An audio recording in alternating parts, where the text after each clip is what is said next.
Okay, good evening, everyone. We're going to call this meeting to order. It is 5 o'clock. Let's do a roll call, please. Kathy Toasty. Here. Elizabeth Martinez. Present. Lisa Mars. Present. Carla Torres de Luna is absent but on her way. Do we have any public comments for closed session, Superintendent Sanchez? I have not received any. Okay. All right, then I need a motion for us to move to closed session. So moved. Do I have a second? Second. All in favor, say aye. Aye.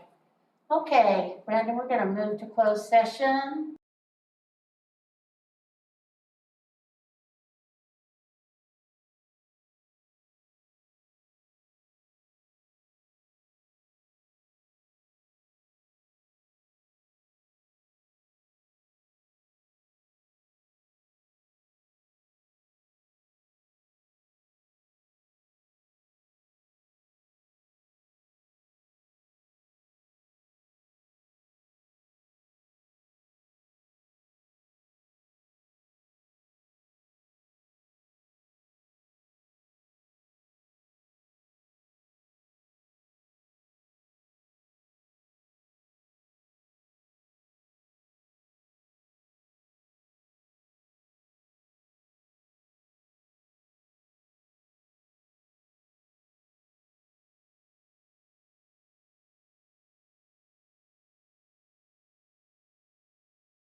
I pledge allegiance to the flag of the United States of America and to the republic for which it stands, one nation, under God, indivisible, with liberty and justice for all.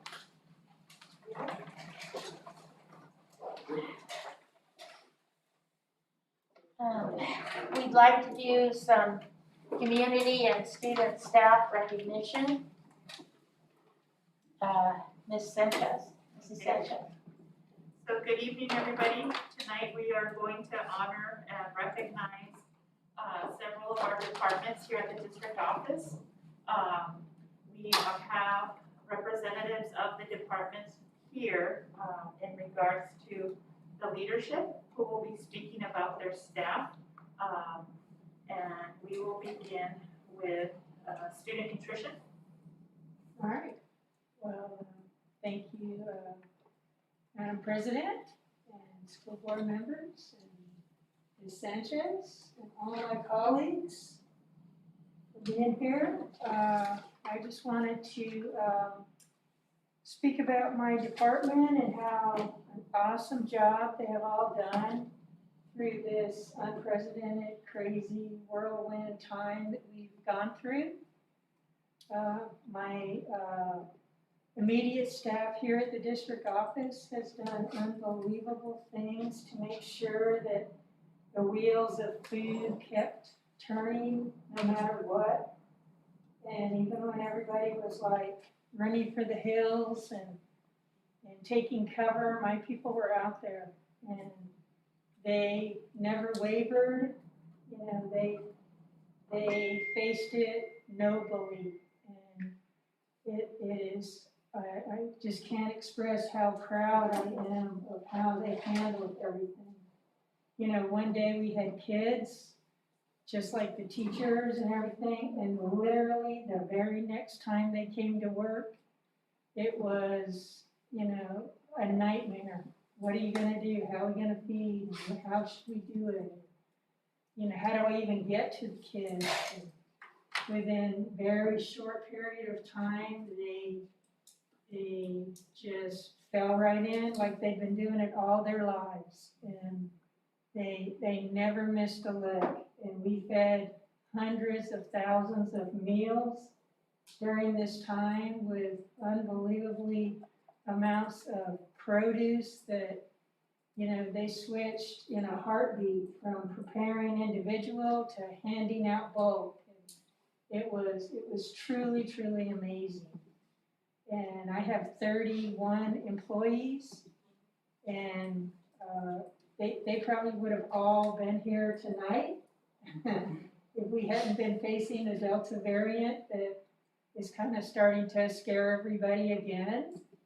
And, you know, but I'll read their names. I don't know if you all know them or not know them, but as teams, they truly deserve everything that we could give them as far as recognition.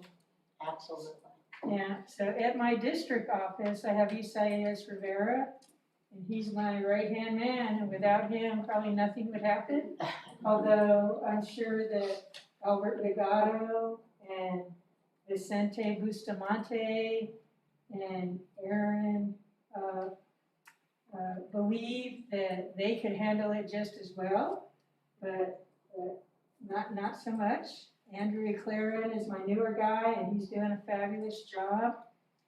So over at my new school, I have Vanessa Santabanez, and she's my new lead, and she has stepped in like she'd done it all her life in a challenging situation with a brand new school, and nobody knew anything about it, and she just embraced it and tackled it like it was no problem. Smiles and feeds kids. And I have Kristen Perez there, along with Tane Cleary.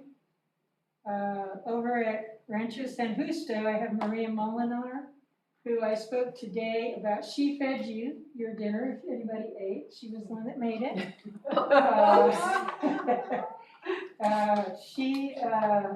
She's been the one that always pushed me, saying, you know, I need to be able to do this. I need to be able to do that. And, you know, why can't we? Why can't we? And so you always need that in your ear keep moving forward, and that's her role. And with her, we have Gina Allen and Celia Soraya, very, very competent people to step in even when Maria's not there. At HDLA, I have Nicole Schneider, who's been there for many, many years now. And as my new right-hand person for her, we have Sandra Tenna. And a very new person is Serena Zuniga.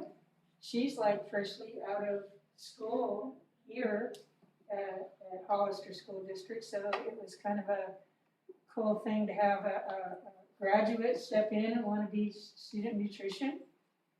At Sarah Vista, I have Shelley Little McLaren. She's brand new as a lead, and she has stepped in after some people there retired who had been with our department for years and years. And she has made it her own and started to develop a different way of looking at things, which I think that school firmly embraces. I have Cindy Sanchez and Nancy Benitez.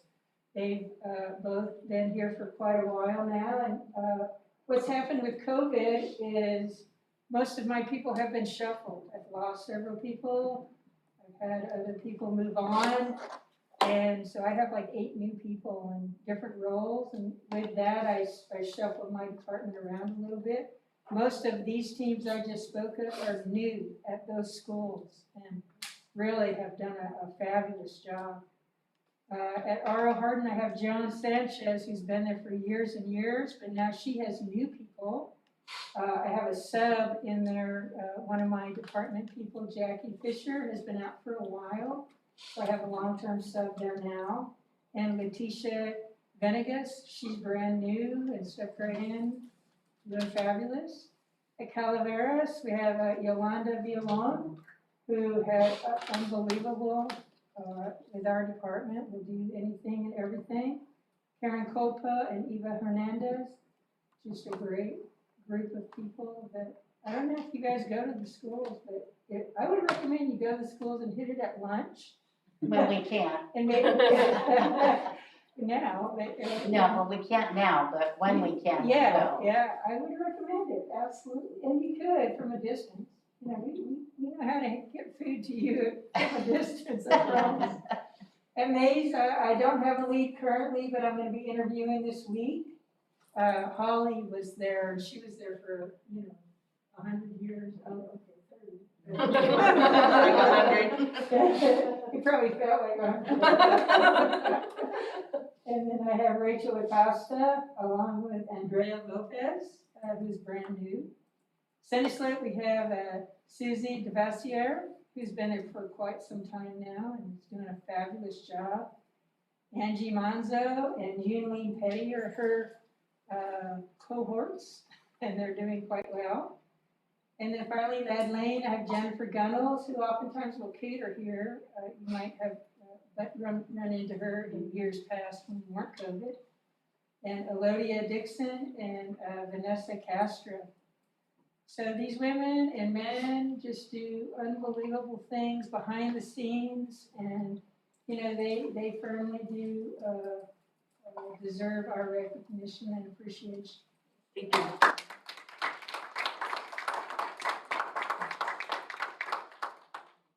Thank you, Ann. Our next department is Ed Services. Hi, I'm Caroline Calero. I'm the Director of Educational Services, and I would like to call attention to Annabelle Alvarez, our Secretary of Support Services. Educational Services, we have 2 statements that we take to heart and that are really our core values. We work closely with sites to ensure that all students have access to rigorous, engaging curriculum and instruction. And we provide programs and support so that all students, staff, and families develop the skills and strategies necessary for their success. Annabelle lives and breathes those core values on a daily basis when it's hard and when the pace is pedal to the metal.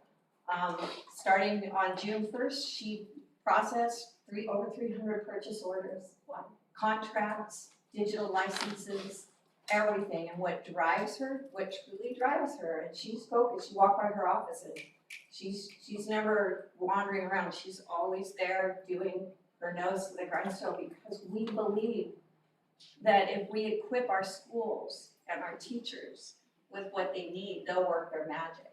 But it breaks our heart if they need something and it falls through the cracks. So she works very, very hard to ensure that all the teachers and the schools have what they need to do a good job, because they're great professionals and they deserve to have everything in their hands to do what they need to do.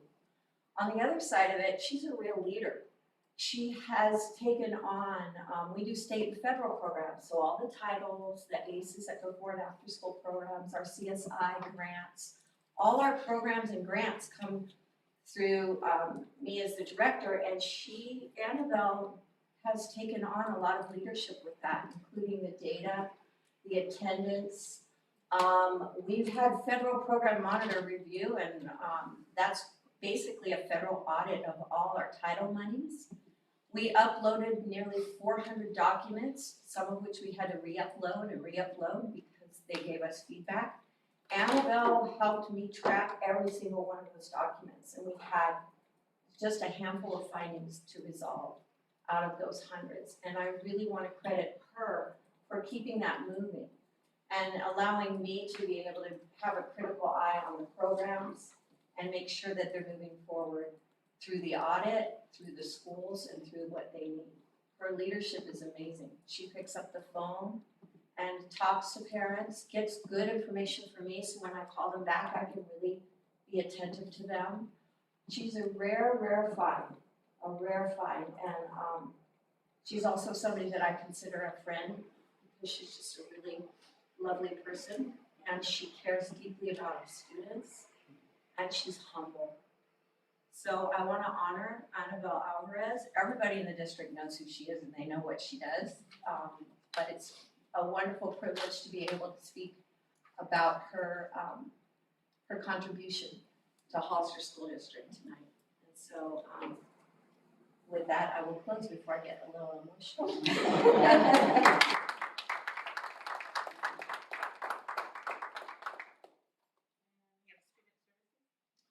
Okay, thank you. Good evening, everybody. I'm Kip Ward, Interim Assistant Superintendent.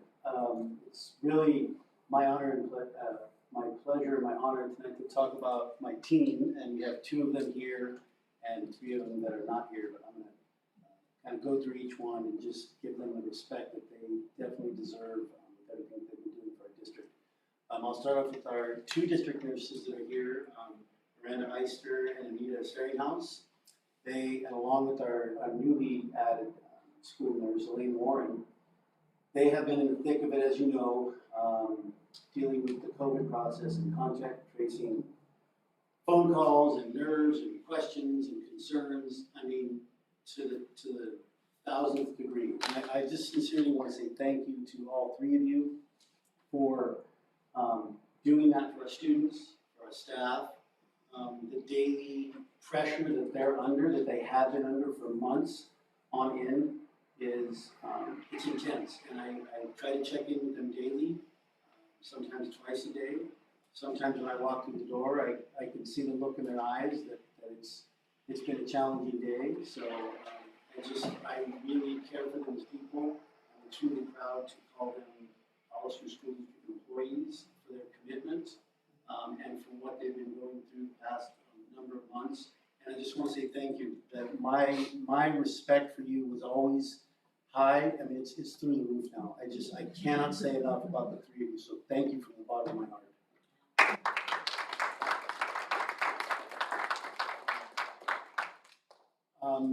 The other part of my team is we have 2 parent involvement and attendance liaisons. That's always tough for me to say, but they are it's Adelina Bustamante and Alejandra Casillas, and then Leticia Garcia, Leti, all of you know. Those 3 ladies they work right behind this wall where you're sitting, and on a daily basis, they too deal with a lot of stressful situations. From phone calls for rides, my department is in charge of, as you know, the piece that we're in charge of is the enrollment. and the adding and the dropping. So they're constantly supporting families, answering those questions and concerns, reaching out to people to kind of calm their nerves, let them know, yes, we got the paperwork, we're working on it, we got you, we're gonna take care of you. And all day long, there's families coming in, they're meeting with families, they're calling families, checking on well-being for attendance, doing home visits in the past, taking things to students. Letty, Alejandra, and Adelina, those three ladies are so committed to what they do, and they make my job so much easier because of their ability to connect with our families, to have those challenging conversations, because the news that they're delivering sometimes isn't always what is fun to deliver, but they're supportive, they're caring, extremely hardworking. We deal with intra-district and inter-district transfers in my department, so they make a lot of phone calls to either let people know we do have space or we don't have space. But as far as work ethic and commitment, I mean, I'm so blessed to have the team of 3 nurses and then the 3 ladies that I'm talking about now.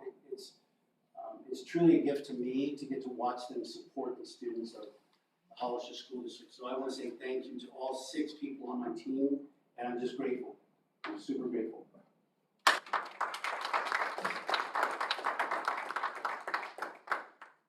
Right, and the last department for today is facilities, maintenance, and groundskeepers.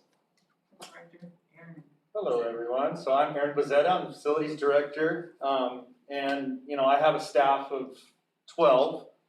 I'm going to start with the ladies of the staff, Adela Ruiz and Noelia Lara. You know, they're my support secretaries. And to be honest with you, I couldn't do what I do without them. Adela particularly, you know, she deals with helping me with contracts and civic permits. She receives a lot of the phone calls that come in from each one of the sites with any needs or any work orders, anything that any one of the site administrators or teachers or anyone at a facility may have a need. They call her first. She's the first one they talk to. So she's offered a tremendous amount of support for me since I've been with the district here. Shown me a lot of things. There's a lot of files, a lot of archives in there that I've had to dig into, and she's helped with that tremendously. But she's one of the ones that's on the front lines when it comes to receiving phone calls and dealing with all of the you know, administrative type stuff. So she's been a tremendous help. Noelia Lara, can't say enough about her. She's my transportation secretary. She's amazing. Dealing with all the routes and all the different things, talking to the parents when they call in, you know, working with all the kids' parents and actually placing the kids on each bus and working with the bus staff. And just an amazing amount of work that she does. She's in there, her phone is ringing off the hook daily, especially in the mornings. She's on the phone and she's on the CB, and she's talking on the CB at the same time radio to all the bus drivers, and on the phone talking to a parent saying, yeah, we'll be right there, you know, we're on our way, you know. So she's been great. The rest of the staff, I have actually six grounds crew members as well as 4 maintenance staff. You know, the success rate, and hear me out, the success rate of failure for these individuals is 0. There's not a lot of margin for error. They're on the front lines. They go out to the facilities. They're usually the first ones there when there's a leak, when there's a break, when there's an electrical issue, any kind of issues that we may have facilities wise. They're the first ones on scene. They're the front liners. They're right there. And again, their margin for error is so small. They get there, they handle their business. They've been fantastic since I've been with the district, just handling anything that may be thrown their way. And they may not know from time to time, going from site to site, seeing so many different things happening, different buildings and stuff, but they've been fantastic. So, you know, starting with Hector Munoz, Nazario Martinez, we have Martin Villanueva, and Eliseo Rios. So I got to mention those guys by name because they are my eyes and ears on the sites. They go there, they're very quick and prompt in calling me and reporting things on site and saying, hey, this is what we have over here. How do you want to proceed? You know, so they're communicators. They're just fantastic. You know, they just handle business. They're very friendly. I've had instances even at the beginning of school where they've been helping kids to their classrooms. So they're very attentive to the needs on the sites, to the needs of the children, which is what we're all here for. They recognize that. They're not just going there to tackle this specific task. They see things. They are wide-eyed and aware of what's happening and what the plan and the plan is for our district, our children, and all the things that we need to accomplish on the sites. Need to mention my grounds crew. I got 6 of them.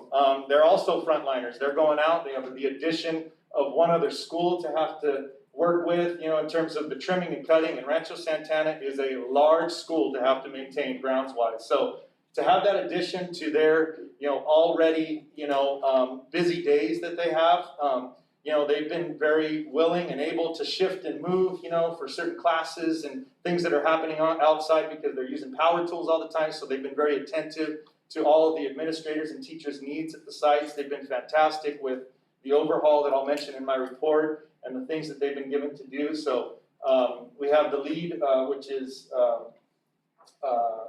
who is it? Gilbert Villanueva. We have Ernesto Munoz. We have Encarnacion Rojas. We have Albert Regalado. We have, who's the other one? Gabriel Villagomez.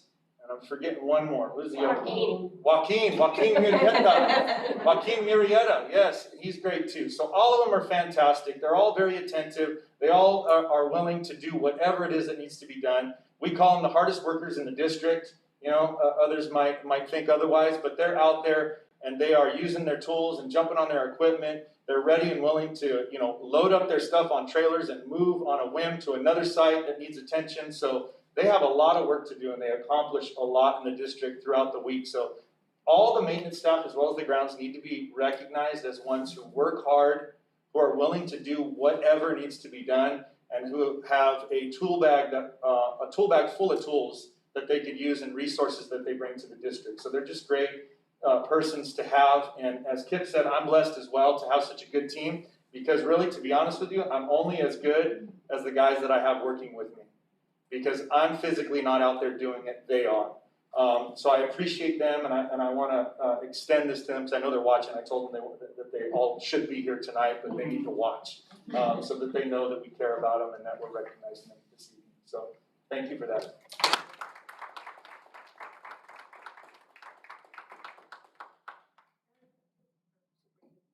Can I just say something, if it's okay? I think it's really nice to hear each of you talk about, this is not to say that other groups are not as important, right? We talk a lot about our teachers and our classified, everyone's important, but we don't talk about these jobs and these people who do the behind the scenes, and it's really nice to hear you guys say them by name. That was really personal. And I can hear, oh, I know that person. Oh, I can visualize what you're saying. So I really appreciate, and it really highlights, the work of the team and how during this pandemic, the food, and how they were out there, the maintenance, and grounds folks, the nurses, thank you for being here, and just, the people going to the homes when nobody was going, right? Like all of these people that did the work that for the rest of everybody to take care of themselves, right? Which is good. And just, highlighting that the importance of the work that they did. Wish we could do certificates and give them cake, but maybe one day, right? That's right. Okay. Like, I did tell my team that I'm buying them all a really good Oh. lunch next week. Okay, well, there you go. Yay. Hey, they raised the bar. Nice. Well, as I was listening and I was thinking about, as a teacher, what all of you do for the people at the school sites and what it means, when, because I, at Mays, I did 4 years at Rancho and then the rest of my time was at Mays next to a bathroom. When those bathrooms would, it was really nice when the maintenance would come right away. And so, you appreciate the people and when we had curriculum or, textbook issues and IT, when we needed IT, especially when I have a hard time reading the screens and all of that stuff. And I don't think sometimes, we say it, but how much it means, the people that are here, when you come to the school sites, what it means. And, we look at you as saviors. When the food comes, so definitely saviors, It's just such an important piece of the, for the children, for the staff, it's really an important piece. When we have a child who's sick or is hurt and the nurse is there, it's such a big deal. It really is.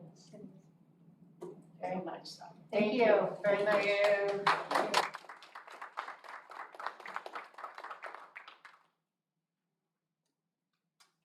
Okay, we didn't approve this agenda. No, not yet. Closed session next. Oh, okay. Number 8. Oh, okay, I didn't blow it. I thought I blew it. You're on it. You're good. I'm on it, okay, You're on for it. once, all right. So we need to approve this agenda. May I have a motion, please? Are we pulling anything out of consent? Did anyone have any, or is everything? Well, that would be at this time. Right, So I'm good. I'm just asking. I'm fine. I had my questions answered. Lisa, we're good. We don't wanna do nothing in public? No questions of? No, thank you. Okay. So I make a motion that we approve the agenda. So a second, I second it. do a discussion? Okay, all in favor? All right, here we go.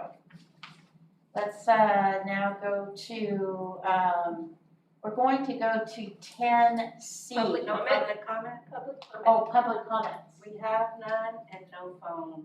Okay, So we're good. see, I thought I already asked that, because that was for the other, okay. So, we're gonna go to 10C, for the COVID-19 protocols and procedures. Okay. Because we have some ladies who wanna get out of town. So go ahead. Wow, we're. Sure. We've been up here. Okay.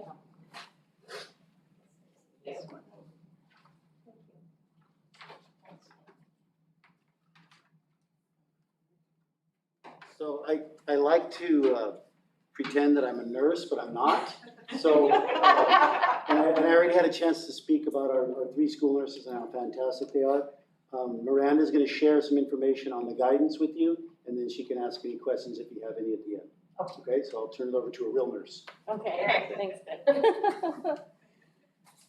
Okay, so I'm just gonna kind of briefly go through, this went out to all of our parents before school began, and then it also went out again with the health handbooks, in paper form. So we're asking, so we were checking temps, last school year. This year, we're asking parents to implement that screening at home. So along with this, we also sent home a screening checklist, that COVID screening checklist, so they knew to check the 10 and the symptoms, if they've been exposed to anybody, and the criteria of keeping your student home if they're having any symptoms, or they've been exposed, or they're being tested, and to notify the school so we can follow up with them. So that's what the first piece is sort of talking about. The face covering for schools, so indoors face covering are required at the school sites for everybody indoors. Outdoors is optional. So people can, I know some teachers have implemented taking, mask breaks and taking kids outside so they could be free to take them off. There are exemptions. If a student has a doctor's note for a medical reason why they can't wear a face mask, then they have to wear a face shield with a drape. But the doctor can also say, okay, that's not applicable either. They just have to wear a plain face shield, or it can go as extensive as the doctor saying, they can't wear any face covering. But we have to have doctor's documentation to allow that to happen, and that's for staff and students alike. And on school buses, face covers are required because we're in an enclosed space. Let's see. Distancing is now a recommendation, so we're saying 3 feet between students' desks, 6 feet from the teacher's desk to the student. And then on the school bus, as much space as possible, depending on what they have in terms of how many kids they have on the bus. The ventilation, like as much as possible, having the doors open, the windows open.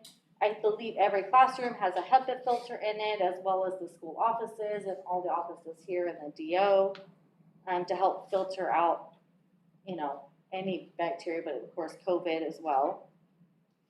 And so I think everyone's implementing that. And as well as like the gym, if they have the kids in the gym, they have all the doors open and everything, just as much ventilation as possible. So frequent cleaning of high-touch surfaces are being done around the school all day long, in between on the school buses when kids are taken out, then they clean the bus afterwards. If we have like a known exposure, then they go through and really clean the classroom and wipe down those surfaces. They're always cleaned at the end of the day. So this isolation piece is if students have symptoms, they have to isolate at home for 10 days, beginning from either their first symptom, or if they were not symptomatic but they tested positive, then it's from the positive. It's 10 days from that date. They return on the 11th day. If a student just has symptoms, but it's not thought to be COVID, but let's say, they wake up and they don't feel well, and then 24 hours passes without having those symptoms anymore, without the location, they can't return to school. It's kind of hard right now because a lot of the symptoms of COVID mimic other things, right? Like with the Delta variant, you have a lot of cough, cold, allergy type symptoms. So sometimes it's hard to differentiate. Usually there's multiple symptoms. People don't tend to have one symptom, like they don't tend to just have a cough, or they don't tend to just have a runny nose. It's usually, multiple things together. I also tell parents, like if you have a chronic condition, like you have a cough for some reason, or you have allergies, getting us a note from the doctor stating you have that chronic condition, so we know when you're at school, we're not gonna send you home because you have that chronic condition. This is normal. It's always something out of the normal that we're looking for with COVID. So if you normally have this kind of cough and now it's a different cough, then that's questionable. So quarantine after exposure. Fully vaccinated students do not have to quarantine if they've been exposed because they're vaccinated. So unvaccinated students wearing masks, which we are at school, if they're exposed to someone with COVID, they quarantine for 10 days. Now the difference with kids in a classroom, like let's say we have a positive case in a classroom, we find out, so we send out notifications. So parents have 2 options for students. The students may quarantine for 10 days at home, and we put them on independent study, or they can continue attending school as long as they do not have symptoms. They continue wearing their face masks like they're supposed to. They get tested twice in a 10-day period, and then they're supposed to quarantine from every other activity. So they're just attending school. They shouldn't be going and playing in the basketball league or attending scouts or whatever, anything outside of school. It's just to keep them in school. If they were to test positive or become symptomatic, then we're asking to contact us, stay home, and then we'll let you know where to go from there. Unvaccinated students not wearing masks that are exposed to someone with COVID, so this would be more like at home, like in people's homes that are not wearing masks. So you're with somebody that's COVID positive. You need a quarantine for 10 days, as long as you're not living with a COVID positive person. So I don't have it in complete detail. I tell parents this, like for example, let's say my husband's COVID positive and my child's in my home. Well, for 10 days, my husband is contagious. So for 10 days straight, my son is exposed every single day. So the last date that he is exposed would be last day 10. Then you need a quarantine for 10 days. So those students really have to be out for 20 days if they're living in the home with a positive person. There is the option of, at day 5 of your 10-day quarantine, if you take a negative COVID test, you can come back at day 7. So there is that piece. I know right now it's a little tricky getting testing, there's, you know, it's taking days. So like, for example, for our testing twice in a 10-day period for a modified quarantine, we tell parents test on day 3 and day 7. Day 3 we know is a little early, but we know at Vets Hall right now it's taking 3 to 4 days to get those results. So if we say, well, go at day 5, well, now we're at day 8 to get those Right. results, and you just tested again at 7, you know, it's like kind of a waste of a test. So Yeah. that's sort of this quarantine exposure piece. Gets a little hairy. The vaccination, obviously we're recommending anybody get vaccinated as possible.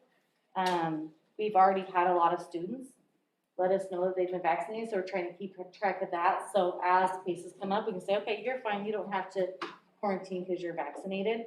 We're also setting up a few vaccination clinics at our school sites for after school to try to capture some of those communities. So with that specific thing, because it is a vaccine, so in areas you have the possibility of tracking. Yes, you can put other, so under vaccines, there's always an other. Yeah. And so all of our staff has been putting that in there for us. Like Okay. when they find it, they go, okay, they put it under other and put COVID vaccine, and they're putting in, you know, 1 dose or 2 doses, whatever they've received. So that when the time comes and we have to look at those kids, like, okay, we already know who has it. And that helps simplify that situation. Travel advisory, we don't, currently, there's not a recommended, so there was a time when there was a requirement when you came back from Mexico or other countries, you had to quarantine for 2 days or 2 weeks. They no longer have a requirement, but it's a recommendation. Out of state. Or out of state. So we recommend you quarantine, but we can't mandate that that's being done. And we're asking to limit all visitors. So if someone needs to come to school, a parent, we ask that they schedule an appointment, you know, and go through the COVID screening when they arrive and keep track of who those visitors are. Right, because I mean, as protocol in trying to keep things as strict as possible, non-essential means non-essential. Right. And so for me, even if it's other students from other schools, the contact trace, that's what we're trying to avoid is the contact tracing piece. Yes. So to me, limiting it to just students and staff, you know, if a parent needs to come in for something, then clearly not allowing them to go internal, Right. have a space specific for whatever, you know, meeting you may have on campus, but try to keep them from actually accessing and going in. Yeah, I think that's our biggest concern too, in talking about, you know, like a back to school night scenario. Like, how would we contact trace all those people coming onto the campus? We're And that- not having. No, I'm not saying we're doing that, but I'm just saying, like, Okay. those are the types of things that I would have been concerned about. Right. Like, how do you contact trace all of Yeah, these you can't. parents? It's And you don't know where all these people have been, Right. and, you know, people are wearing their masks, like, it just Right. gets a little hairy. So, Right. yeah, that's why it's like really important, like, limit those visitors Right. to whatever doesn't need to be there. So if you can meet with that parent over Google Meet or Zoom, I'd rather have you do that, or over the telephone, than having them come into the school site. So right now, I mean, I know we put this in writing, but we haven't specified clear directives as, like, from the board saying, this is it, there's not gonna be any other people other than our students and our staff. And if a parent does wanna come, you know, so, I mean, even outside vendors, I know they still have to come, right, to, if we have something broken, et cetera, but again, maintaining that clear distinction of where they're coming in through and the least Right. amount of internal and interaction with other folks.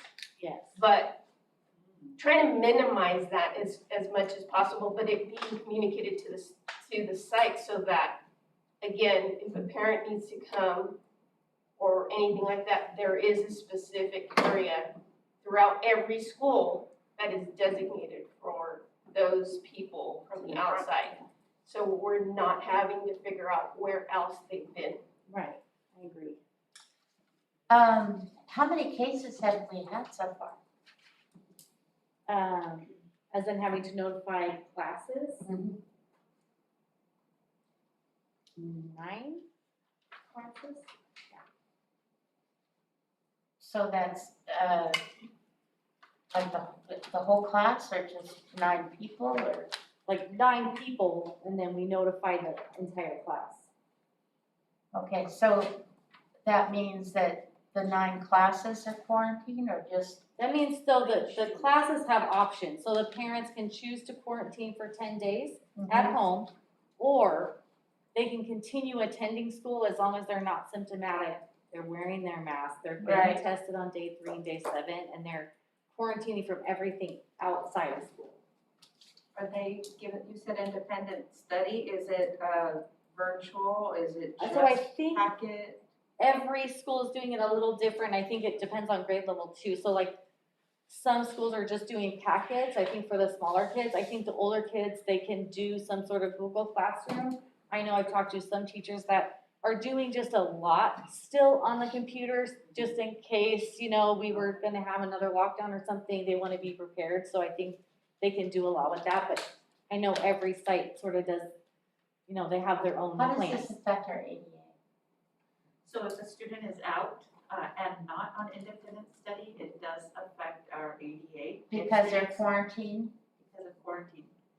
Nothing has been issued yet that indicates that we would be able to recoup that ADA. So we are being impacted. If a student goes on short-term independent study, we're able to recoup the ADA as long as they complete work.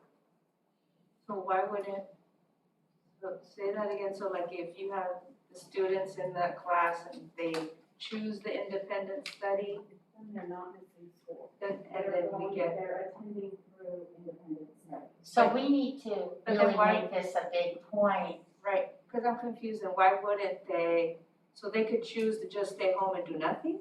No, they can choose to stay home and quarantine, but And then do we the place them on independent study. So either, so then we can get the ADA. Yeah. As long as they attend all the work. Okay. Oh, but if they don't do the work. So we need to really make sure this happens. And do we have the social workers and the counselors making sure this happens? I guess we'll find out on item 10B. Well, that should be a priority because this is gonna really hurt. I mean, okay, Lisa and I, we're in the same class, but I don't do my work. I only do it when I'm at school. I don't do it at home. And I have to stay home. You don't have to, well, your parents may say yes. Yeah, I have to stay home, I'm quarantined. What are you gonna do? So the school has to step up. So there is communication that's happening and taking place between our administrators and our families and our teachers, our classroom teachers and the families in regards to preparing work. It is looking a little bit different at every school site. Every school site right now and every classroom teacher is preparing what works best for them. There is, the idea whether or not we should be more uniform across the board or whether or not we should leave it as an autonomous decision by our educators what they would like to create as far as the packets. But the communication is happening. We're also calling from the district office when we've noticed that a student has been out.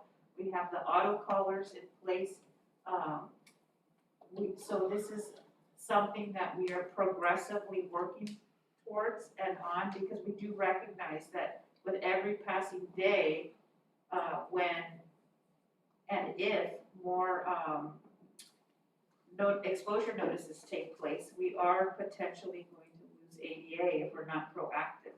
So we are. Yeah, I think we really need to have a, There's a minimum standard. I think as an overall district, there should be a minimum standard to cover ourselves for that. well, I You think know, we need to be real From proactive. there, the minimum standard, whatever they wanna do above it, but I don't want any school to just say, well, we're gonna just do whatever we want, or it be different from here to here. As a district, there should be a minimum standard be met and expected for every student that's out based on, the time frame, et cetera. I'm also thinking about the policy that we have or practice of the the testing of like giving the option of telling the students who were exposed, well, if you don't feel symptoms, go ahead, come back.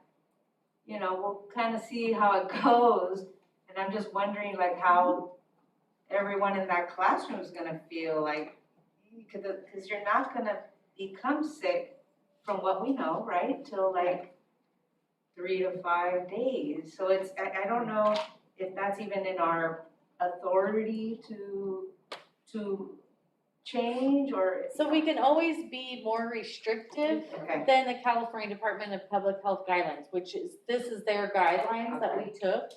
So there have been districts like in the Central Valley, I know, yeah, that have gone away with the modified quarantine and just said, we're doing a 10-day quarantine. I will say, with the rate at which we're getting positive cases, Yeah. that would be a lot of students out. And then the worry is, for example, the teacher doesn't have to be out if they're vaccinated. right, And then my other concern with that is you have students in middle school that are vaccinated. Yeah. And I would worry about, you know, parents being upset about, well, my kid's vaccinated, that's why I got them vaccinated. right. So Yeah, it's a hard It's a balance, hard right? balance. Yeah, And you're not gonna make everybody happy. No. And another question I had, you mentioned going back to the masks of, if a student brings a doctor's note and they say, you don't have to wear a mask, we're allowing that? If they have a doctor's documentation that they have a medical condition, then yes, we have to. allow At that. school, we're allowing that right now? They can't, That's concerning.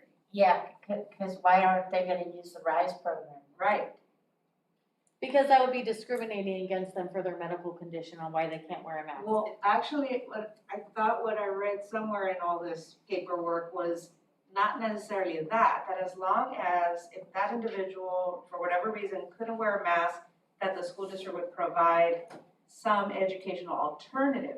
That doesn't mean that they would be in the classroom with these other children. So I will say one piece with that is where we're finding it the most is in our SDC classes. Okay. And you have children that have sensory issues, Yeah. that have issues keeping that mask on, and the doctors are providing that documentation. Got it. And I think it would be more challenging to Yeah. provide those Yeah. services outside of school if they're in an SDC class. I could see that. Thank you for explaining. And I had a question regarding the people who do choose to continue to attend school with testing at days 3 and 7. How are you all ensuring that those tests actually happen and get reported back? So what we're telling parents is that we need you to tell us if your child tests positive or develops symptoms. The hard thing is, I don't have a means to collect that much data. You know, if you notify 9 classes in the district, that's hundreds and hundreds of kids.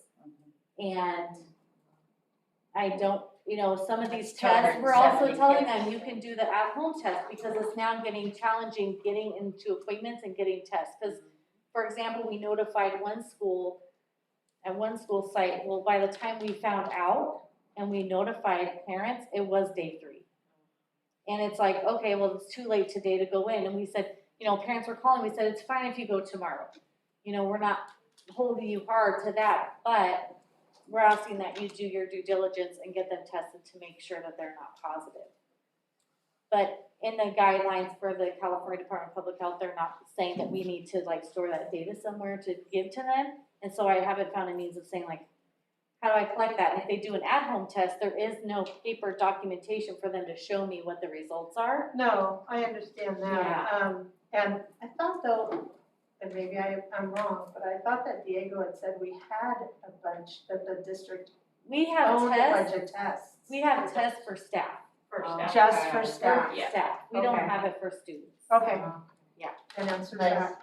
So, I attended a webinar through CSBA, and it was specific on COVID and the guidance, and the experts that were there were requiring, and so like down in LA, the district itself is contracting with this company to do mass testing for not just staff, but for students. So it tracks it, it groups it, it does what it needs to do because of the size of the district, of course, we don't have enough staff to manage all of that, the contact tracing, et cetera. So, because their thing is that even though you're vaccinated, you can still get it and you can still pass it. So for us to take, just because I'm vaccinated lightly and say, we don't still need to safeguard each other, like if you weren't vaccinated, Right. That's kind of a concern for me.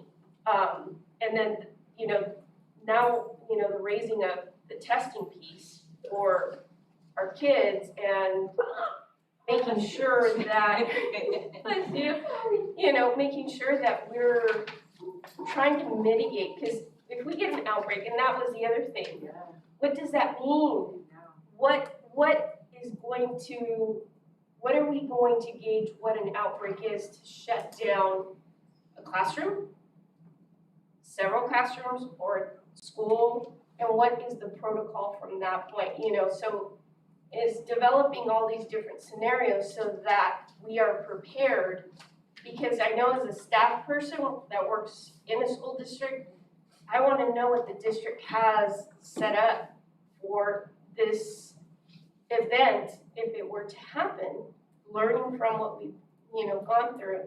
But I know all of this costs money. Of course, this company was there to sell, their ventilators and, because that's the biggest thing right now is to keep the germs to a minimum and, your requirements of those, even those little units in every single office and classroom has to cut the mustard. Otherwise, we just got something there that we don't know if it's really truly effective to take all the bacteria and all that stuff that's floating around.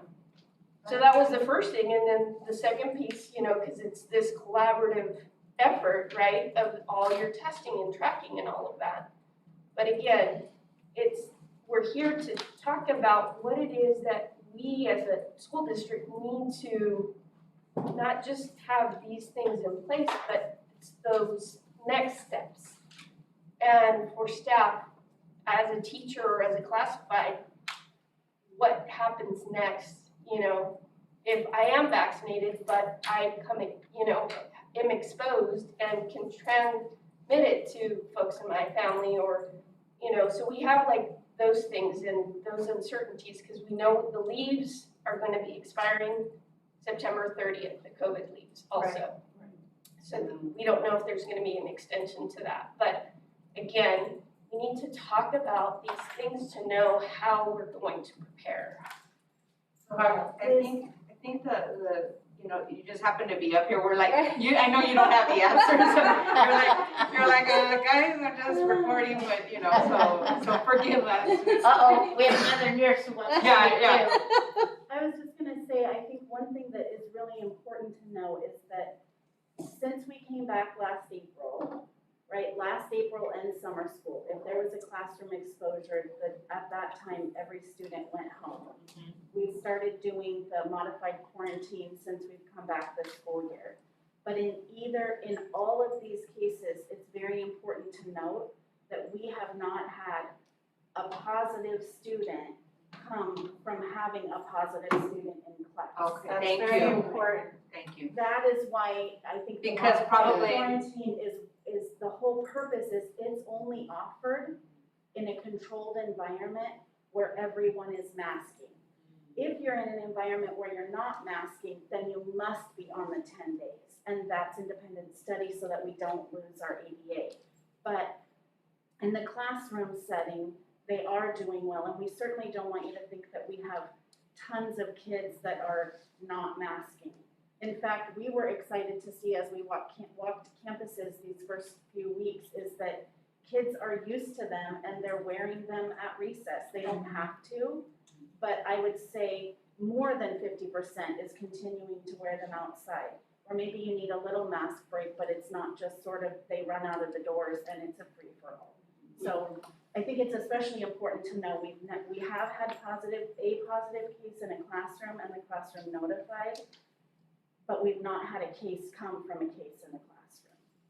And to know in regards to vaccination, I think that we're not taking it as much lightly as that.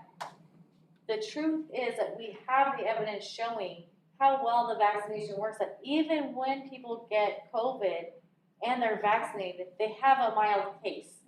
We're really slowing down the amount of people that are being in the hospital. Like if you look at the numbers of people that are being hospitalized in NICU and dying right now, they're unvaccinated people. So that's sort of the benefit of like, you get vaccinated, yes, we're saying you don't have to quarantine because your risk is so much lower than this unvaccinated person. But we do have, like I had a staff member who was in a classroom with an exposure and they're vaccinated and they were concerned. It's like, can I get tested? I said, absolutely. If that will give you peace of mind, I don't mind giving you a test. So I want staff to feel safe. I want students to feel safe.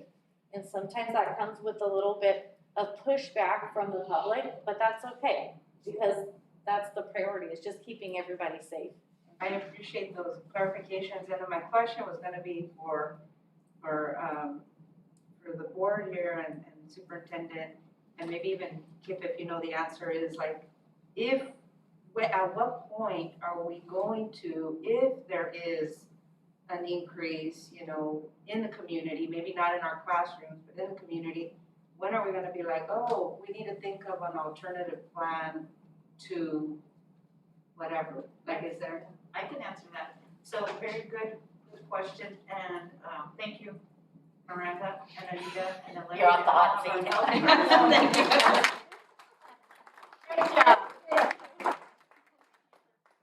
Yes, so I do want to just make sure that we in the room and our public knows that we absolutely keep this in the forefront of our minds each and every day that the California Department of Public Health issues a new guidance. We are on it. We know that it's coming. We either get a heads up from the County Office of Ed or we receive it in our emails and we study it and we scrutinize it with our school nurses. We have just finished negotiating with our teachers union in regards to COVID testing that involves our school nurses. Prior to that, we also requested their feedback because they are the experts. Me, like, as myself, like Kip, I'm not a nurse, you know, they are. So it's very important for us to be able to be on the same page.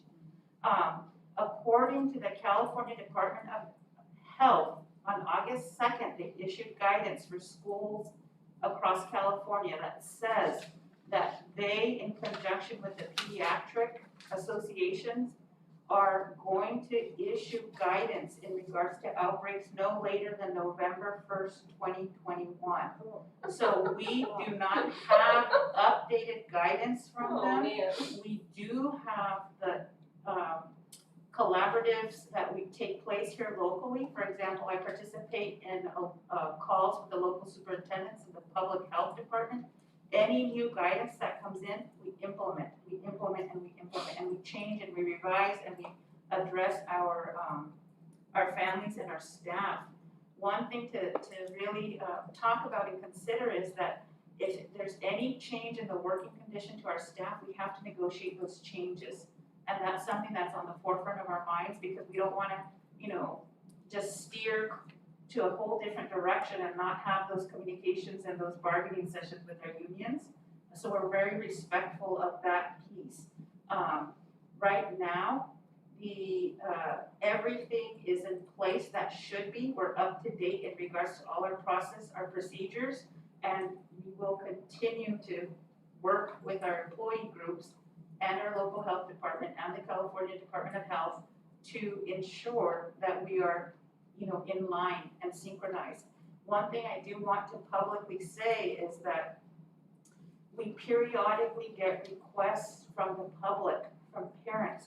I want to know who is COVID positive at the school site. I want to know who is vaccinated or not. Legally, we cannot disclose that information. It's very important. Sometimes we have people stirring on social media or asking and wanting information. At such and such school, there was an exposure. I need to know. Does anybody else in the community know? For absolute respect for everybody involved, I just would like to say that it's very much not the practice to disclose any type of medical information or any type of employee confidentiality. And that's a legal requirement that we have to abide by. Oh, that's good, but. I'm probably on the same line as you, Yeah. I don't know. I love what you said, and I understand that we're following the guidelines as we know them.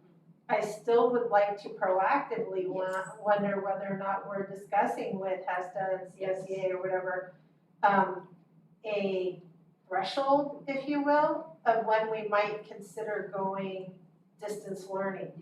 So, good question.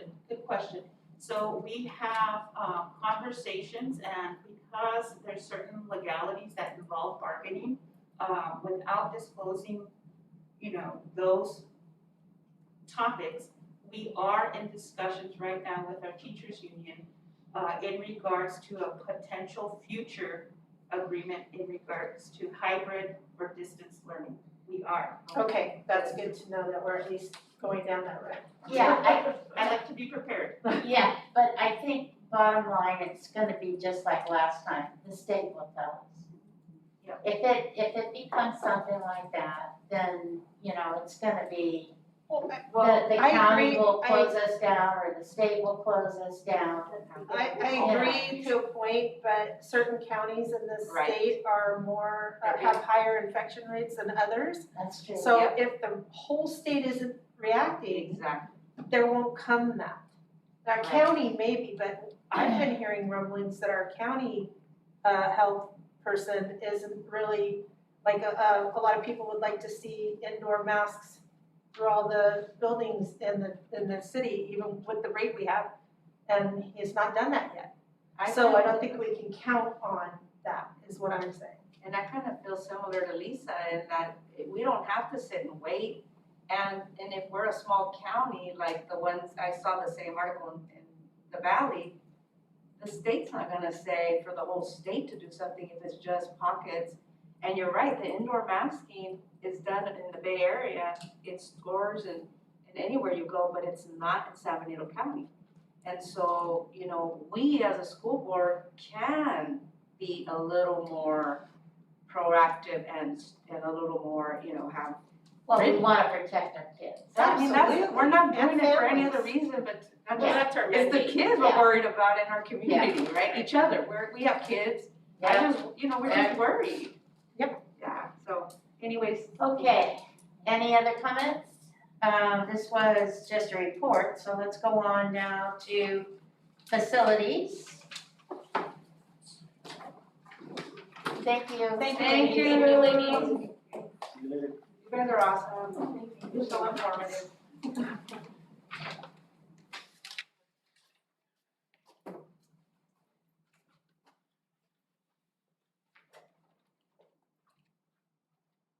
Well, on a little bit of a lighter note, let's talk about some of the facility stuff. How about that? Board President Grist, board members, Interim Superintendent Sanchez, thank you for giving me the opportunity to present to you this evening. I look forward to this opportunity every time I get it, so thank you very much. Love to share facility stuff, love to talk facilities, love to talk about our guys, love to talk about the things we've completed and the things that are yet to be completed. So what you'll hear in this report this evening is you'll hear me talk about the completed summer projects, the 21-22 school year upcoming projects that we have slated as well. For your viewing pleasure, you'll be able to see something this evening that the district has not seen yet, in collaboration with our fantastic IT department and Director Brandon Johnson. Aerial views, I love it. We got some really cool drone footage to show to you tonight, so I'm gonna give you kind of a tour of the district here and take you from the west side to the east side. And I'm gonna talk in between about some of the projects that we've completed at the site, so rather than seeing a bunch of words on a screen, I'm gonna give you some pictures and some video here. So here we go. So first school we see on the west side of town is Calaveras. Calaveras here, early in the year, the board is well aware that we did a lot of roof repair and improvements. There are 3 schools in the district here that have roof tile And if anybody knows about roof tile breaks, and if he falls on it, and anybody walks on it, it breaks, it's very brittle. So these three schools in the district, we went ahead and we repaired and improved many different sections and areas of the roof. So I could say truthfully that most of them are all either new tile that had broken tile or any improvements to the roof. So we'll cross our fingers and hope when winter comes and the rains come. And we have a stockpile in case it. We do. Good. So, so Calaveras here, here's the first aerial picture of the Calaveras. There's the roof tile that you see there. There's a lot of pretty new roof tile that's on this school here, Accelerated Achievement Academy. Dumpster gone in the front. Yep, dumpster's gone in the front. You can see here where we did some improvements to the entrance there, some hardscape. We added some concrete there to make it a little bit easier path of travel. Yeah. So we did some of that work as well. We did quite a bit of grounds work. Some of the curb appeal we did, at the front of the school parking lot, we did a ton of striping throughout the district, this school being one of them. So all the parking striping and stalls was all new, all the ADA, placards painting, curb painting. So quite a bit of work that was done over the course of the summer. We found that, of course, COVID provided a unique opportunity to get on the school sites without any movement or activity. So that was really a good opportunity for us. You could see a really cool view of the roof tile there. Not something that we're all used to seeing, so really great. You'll see as the picture moves to the right here, there's an area that used to be the garden area that used to be used. Yes. Some of us are familiar with that. It was Yeah. really overgrown, Yeah. and the principals there asked if we can, get in there and do something with the school in terms of just kind of cleaning it up and creating an outdoor environment for the students to be able to overflow into or utilize it during the summer months, or even as the warmer weather approaches, they can get out there, set up some tables. We did a ton of base rock dolomite that we put down. I mean, we put a ton of it down to cover that area. So we put weed barrier, so you won't see any more weeds growing there. And if you do, they'll be eradicated really quick, and there's going to be very few of them. So a lot of stuff that happened at Calaveras. We did some softscape as well in the parking lot area. We did gorilla hair and some plants and shrubs and roses. So we definitely improved that school a ton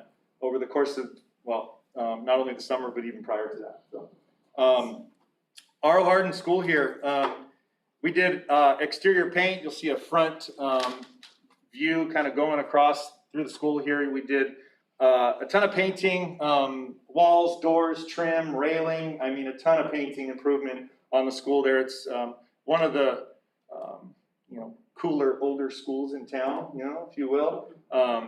So good view as it pans through all the way around the perimeter of the front of the school here.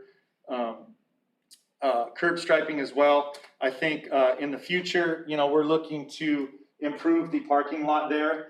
Parking lot's in need of a little bit of help there. So that'll be one of our future projects that's slated for that area. So already in the process of talking to some contractors and getting some bids. So already working on that. Here's pretty amazing picture of our grass area that was overhauled. Grounds crew did a ton of work over the summer, even prior to that, with the overhaul of our grass area at Calaveras.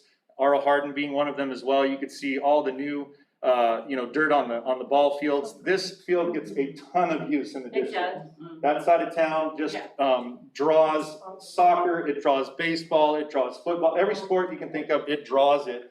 And you can see with the improvement of that grass, I mean, it's just lush and green, and you just want to go out there and just run on it, One of the main improvements to the grass areas and the overhaul that we've done was mainly because of all the gopher and squirrel holes that were in them. I was gonna ask about those. Yeah, there was a lot of uneven grading and stuff that was going on, especially at R.O. Hardin, as big as the field was. So the idea was to, overhaul these fields to mainly eradicate that. And the only way to do it is just to tear it all out. And then, of course, if there's any gophers or any squirrels, we're quick to get on it and take care of them. But we brought in, some of the red infield mix there, and Junior Giants used it this year. The city was just over the moon about being able to use this field in the condition that it is now. And you can imagine the amount of, activity, civic permits wise, all the folks are lining up wanting to use the field. So, pretty cool there. Let's see, what do we got next here? Okay, here's one to talk about. Here we have HDLA, no longer Gavilan Hills. HDLA, roof tile repair done there as well. You can see all the red roof tile. Did a ton of repairs there. Took care of that. Also, exterior paint, trim, doors, we went through. As you know, our custodial staff helped out with that, so that was a tremendous help to the district as well during that time. But our crew also went out there and did a ton of exterior painting and cleanup, and some good work that was done there. Curb appeal, softscape. You can see around the front of the school here, just towards the bottom corner there and around the front. You'll see here as we pan across all the softscape that was done along Santa Ana there. You can see the great maintenance crew standing out there, chopping it up, talking about how they're gonna fix that broken window that's right there. Oh, yeah. Here we got, all panning all the way over to our migrant ed service parking lot there. So we did a ton of softscape as well, a ton of gorilla hair. We're in the process of gonna overhaul that grass that's there as well and put some nice shrubbery and plants and some good stuff. We have some stockpile of some stuff in the back here that we're gonna utilize for that. So huge improvement to that as well.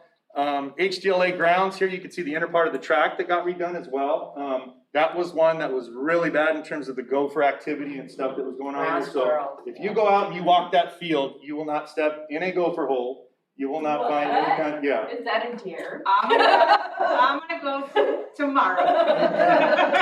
And you know how I know? Because we just went out there today. Oh, okay. So, yeah, we definitely improved that field as well. And then, on the 21-22 projects list for the rest of the summer is gonna be this field, so you can see the help that's needed there, right? So we're gonna go ahead and do that. This is something that's the funds are already allocated for this. We're gonna do Mays, HDLA, field here, as well as Rancho. So that's already slated to do this year. Thinking maybe end of fall, early winter. So that's on the list as well. Yay. Yeah. Here we go, top view panning over towards Mays Middle School, mainly to show you the roof tile that was completed there. We did a ton of it there. There was quite a bit of roof tile that needed to be repaired there, so all of that was done. We also painted the exterior of the school, just about the whole exterior, walls, columns, everything. So that's all new white paint that's been done there. So quite a bit of work at Mays in terms of the painting, the improvements to the overall exterior of the school. How about the termite damage and rot? Termite damage, yeah, we've been to Rancho as well as Mays. We've already are in the process of mitigating that. We just kind of keep an eye on it. If we hear stuff as time goes by, we're on it very quickly. But the wood rot that was in the front of the school? Yeah, so there's some of the eaves and some of the, some of the other wood work that's been done on the trim that we're in the process of that's part of the, 21-22, improvements. I'm going school by school here, so I appreciate you bringing that up. So if you know something about another school that you see on the picture, please bring that up. But yeah, that's part of the projects list. There's quite an extensive list for this year for us to accomplish. The goal for us is to try to keep all the work in-house as much as possible. The maintenance staff have the skills to be able to do this, and are learning more skills as time goes on. So, that's kind of the idea and the thought to do that as well. So, great opportunity for them, for us as a district, for them to put more tools in their bag and be able to utilize the resources that they already have and the things they already know. So, here we go, Sunny Slope School. So at Sunny Slope, we did mainly exterior paint, walls, doors, trim there. The grounds was one of our main things to do along Memorial. So you could see in the inner parking lot, some of the islands there, we did some of the softscape, gorilla hair, as well as planting. You could see all the strip along Memorial there that we did. That used to be just dirt. It used to be very sightly. So we added some roses there, some ground cover. And once that ground cover fills in, we'll probably be able to remove a lot of that gorilla hair and utilize it at another site. So that's kind of the intention there, is to recycle and reuse some of the materials that we have, rather than spending a whole lot of money to get stuff that we can already use. So pretty cool picture of Sunny Slope School that wouldn't normally see. Also on the, we'll call it the vintage side here, towards the bottom of the screen, you could see some of the Yeah. block walls that we painted as well, which really beautified the front of that school because everybody sees it going up Sunny Slope or turning onto a memorial. Right. Another thing that we're slated to do is kind of improve some of our marquees that we have at the schools that have them with paint, you know, and other improvements to them, so that's slated to do this year as well. Yeah. Here we go with, what's this, Sarah Vista School. Yeah, Sarah Vista. So here's another picture of the roof. You could see a ton of roof tile there that also got taken care of as well. Looks beautiful. So we got that. Sarah Vista roof repairs and improvements. We did the backflow we repaired, we serviced and repaired also this last year, which was a big one for us. So our guys really assisted and used, you know, the resources that they have and the things they know to be able to operate and work in that capacity to be able to fix the backflow that we had. Parking lot striping took place there, exterior paint and improvement to walls and doors. And then as you can see, this dirt mound that's been there for years, we go ahead and dug into and got rid of.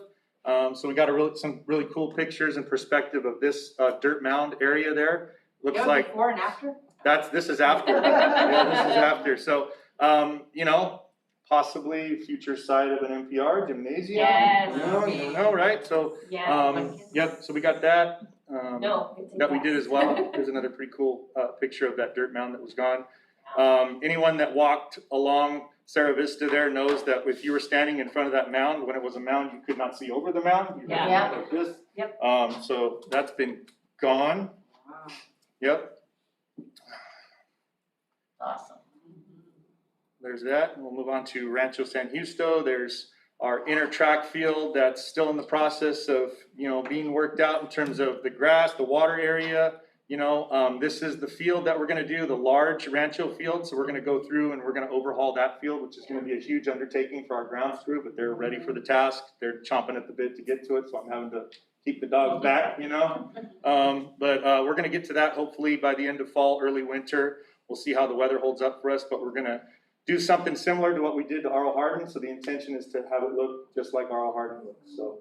How long did it take you to do our run? It took about 6-7 weeks to do it, from the start of, you know, tearing the grass out, to hauling it out, to seeding it. All day long, or? Yeah, they were pretty much dedicated to it for the day, with the exception of guys having to peel off to go do maintenance on some of the others. So we had some serious coordination and logistics to have to work out so that our guys could escape that field to go and work on the fields to keep everything in good working condition. So this will be a huge undertaking, but I think at the end of it, in terms of, you know, the use that it gets, and the civic permit activity that goes on with this, it's gonna be an amazing improvement, and we're gonna see a lot of people that are gonna wanna use this field once it's Because all the done. lights were recently updated, That's right? another thing, yes, thank you. Thank you for reminding me. So, we also did, the lighting project at Rancho San Justo as well. The lighting project consisted of all interior lighting, so we converted everything interior-wise to LED as well as exterior. And then we added improvements to the stadium lighting there as well. So stadium lighting went from, I think, 12 or 1,300 watt bulbs to 400 watt LEDs. So there's gonna be quite a bit of savings in terms of our usage. That field gets used quite a bit because of the activity with softball and city rec and stuff, so good improvement there. Speaking of lighting, so we're slated to do the lighting project for Mays Middle School as well. So the conversion will take place there as well. So we'll convert all the lighting interior, exterior to LED as well. Yeah. And finally, last but not least, for those that don't remember, we did complete a school over the course of the summer, Rancho Santana School. Here we go. So really cool kind of panoramic 360 view of the school here. Pretty amazing. Amazing location looking down onto Hollister, the town of Hollister. Pretty cool for me to see. I must say that I got a little choked up seeing kids out there eating their lunches and stuff under the shade shelters, and, you know, coming to the culmination of something that just is finished, and the magnitude of it and the teamwork and the effort that got put into it. I cannot by any means take all the credit, nor would I ever. It was an amazing team of individuals that helped, you know, see this project through and finish it, and to see kids there and to see them excited about being there is pretty amazing. So just an amazing school, you know, amazing piece of property where it's located and everything. There's nothing else that's like it in the district. And you fixed the parking or the extension? We did. So on the south end, you won't see it here, but I'm going to pause it and talk to you about that for a second. So yes, on the bottom left-hand corner of this picture was where the staff parking once was, which is now the bus loop, which is getting utilized quite a bit now. There's 3 or 4 buses that go in and out of that loop on a daily basis. That is something that we did in order to get funding back from CDE. So we're excited to hear about the amount of money that we're going to be receiving for that project. It was a little bit to do for a lot of money. Yeah. So it was very necessary, and so we're happy that we were able to accomplish that with a very minimal amount of work. So we'll finish with probably the coolest picture on this picture on this slide here, or video on this slide. This will show you Rancho Santana School and panning up all the way through, and what the view looks like into Hollister. An amazing day when this was taken. So I want to thank Brandon. He's the wizard with the equipment, you know, and using that drone there. So pretty cool. This was before any student had made it onto campus, before school had even started. So you won't see another picture like this in time. This is a historical picture now. So yeah, really, really cool. You know, so. That's beautiful. Can we get that video on our website? I believe so, yeah. of course. Thank you. Yeah. That's really, really beautiful. So with Rancho Santana School, we're still in the process of furnishing some of our classrooms. And we're doing that, furnishing some of our exterior locations with park benches and tables and different things. Most of, I would say probably 85–90% of the order is probably already in and already on site. There's a few classrooms that need to be furnished as well, so that's already slated and in the process of shipping. We got some work. How are we furnishing them in the meantime? We're pulling, we're picking and pulling from other Okay. schools that have stuff that's not being utilized, and there's quite a bit of it. So we were able to do that. You know, that's kind of why we keep some of that stuff around, you know, mainly at Sunny Slope. There's some stuff at Cerro Vista. So we're able to utilize the equipment that we have without tossing it, because we know these kind of circumstances are going to arise in the district. There's always a use for a park bench or a lunch table or something. So we've been doing that as well, but a lot of this stuff should be coming within the next couple weeks, we're hoping. The rest of the furnished equipment. We're collaborating with the student nutrition department to add some of the Moto tables, yeah. Some of the tall Moto tables that are at Rancho that you see, the taller tables. Oh, Stand-up table. The stand-up okay. tables. Mhm. Mhm. Right. So we're gonna implement that on site here as well. So there's quite a few more things to do here, you know, which is great because I get to go there often and do it, so. How's the traffic flow? It looks like there's plenty of room. First week of school was rough. Yeah. First week of school was rough. I would say it got, you know, somewhat of a percentage, I'm not gonna say what, better in the second week. You know, busing in and out is great, you know, because it's just a free kind of bus loop. You know, but I mean, we're trying to work out. We had some people, I don't know if they're still doing it, that were picking up their kids out there. Yeah. Whoa. And one of the funniest comments was that we should have people pick up their kids with drones.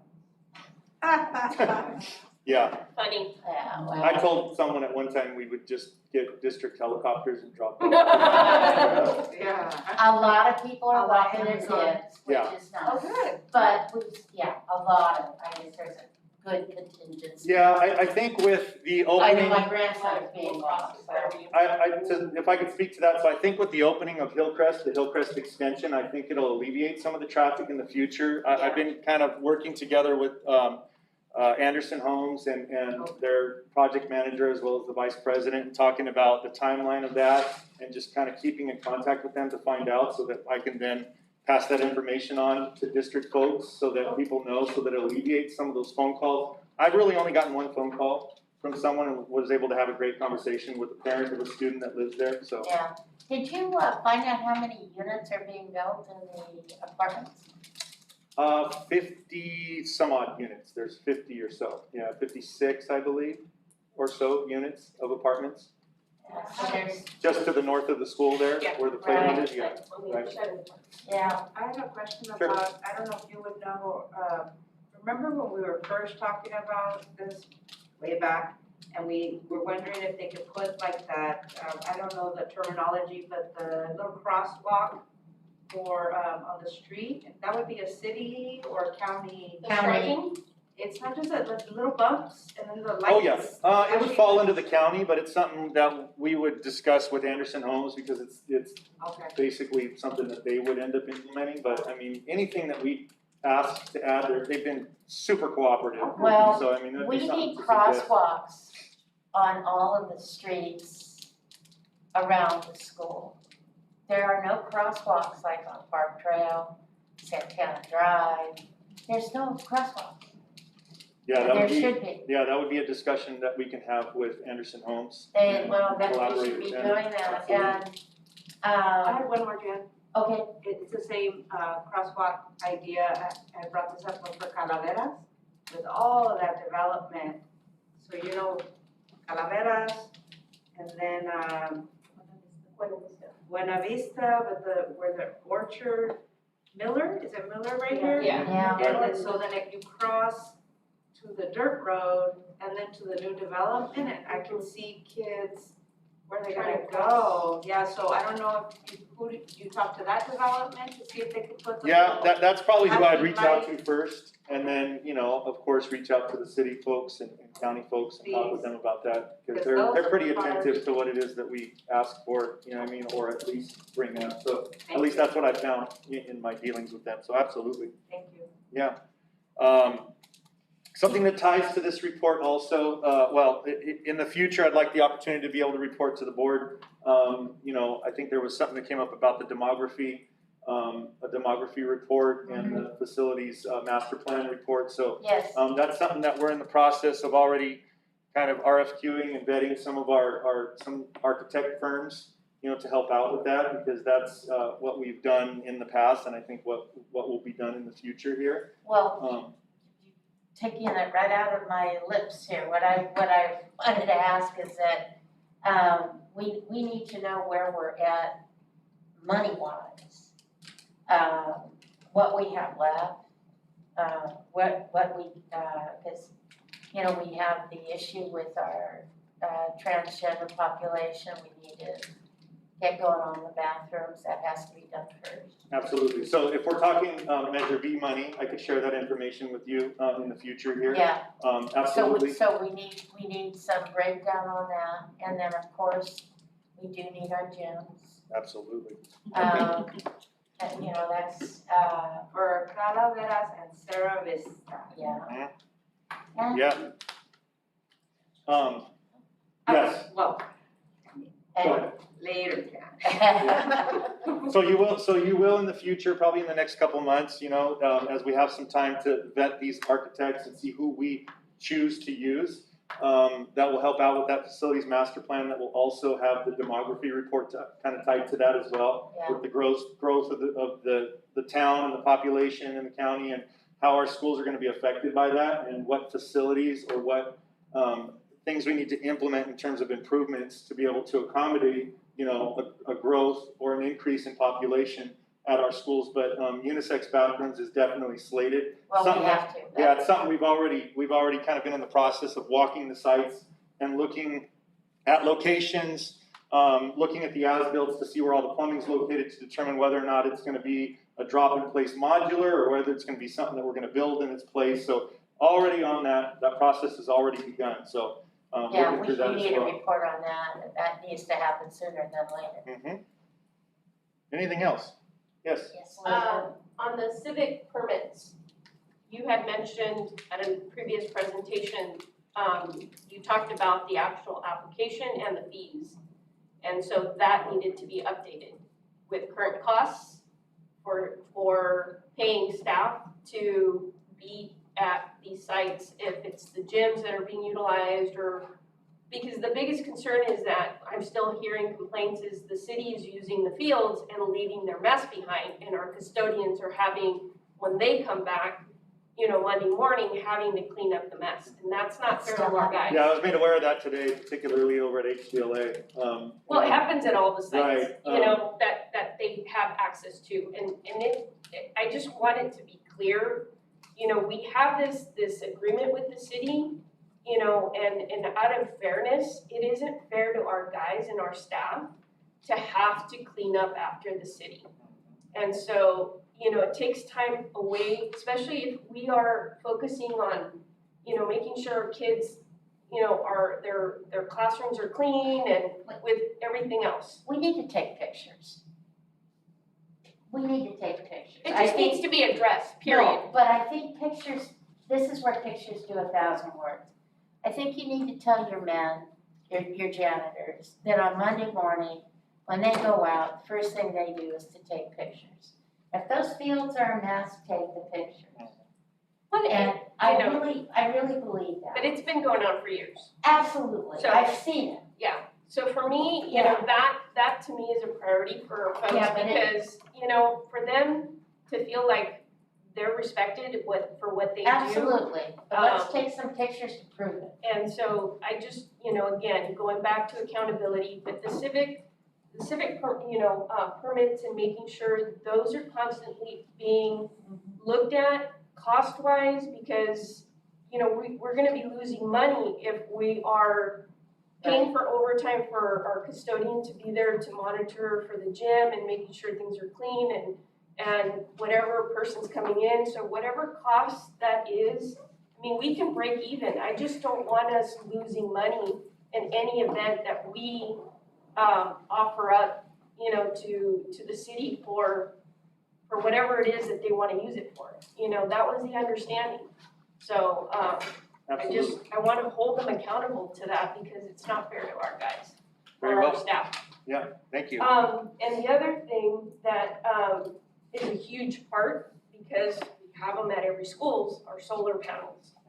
And I know we brought this up every time, but, also, we have a contract that was past 30 years, but, I don't think we were able to, at this point, get out of it. But looking at something that is really cost effective, we got into this agreement years and years ago, before any of us, but it's, the biggest thing is making sure that they're clean, because if they're not clean, we don't get the benefit of really the energy that we could conserve or generate from having them. So, at least incorporating, getting them clean once a year so that they're at their full capacity. Absolutely, yeah. So we thank you for bringing that up. So we've already are in the process of working with the company to do so. We started here at the district office and cleaned a ton of them that we have that are out here. They came and did a pretty good job. They cleaned them up. Yeah, you don't realize how dirty they are Oh, until you absolutely. actually have them cleaned, Yeah, absolutely. But, and even the ones that I've seen, because I drive by the Rancho ones, but, the lights that are out, it seems like there are always some lights out, but we can never get that part fixed Yeah, so either. we've already, we have a priorities list of what schools that the solar company is going to, that we're connected to, that does the service and repairs and cleaning for us. They subcontract the cleaning out, but this company does any repairs or any replacements of inverters or lights or anything. They've already started that process. They've been to quite a few now that have the solar panels. But we're slated to do the cleaning here this year. That's one of the other things that are happening in 21-22. So they'll go school to school and deal with that as well. So Because we gotta think of it a different way. I know it's, to find a company that really benefits the district in cost savings. Because again, like right now, we don't have any at Rancho Santana. But I'm assuming at some point, I don't know if that was an idea of also incorporating some there, where, et cetera. But, in looking at redoing that and really investing in a company that we actually get some cost savings. Because I know this program that we got in, it's costing us more to have them than benefiting it's costing us way more to have them. What we pay for solar And then what we, pay for PG&E was way more than what we were paying before without them.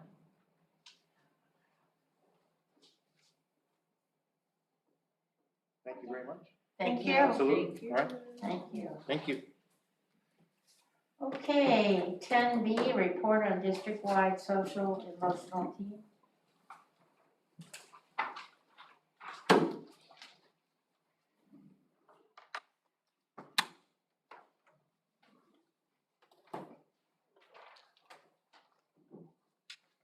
Okay, 10B. I said, then we, oh, I did, okay. so good evening again, everyone. Brandon, are you able to project that? Or if you're not, it's okay. I have it on my screen, and I think it's in the packet. Yeah, I have it.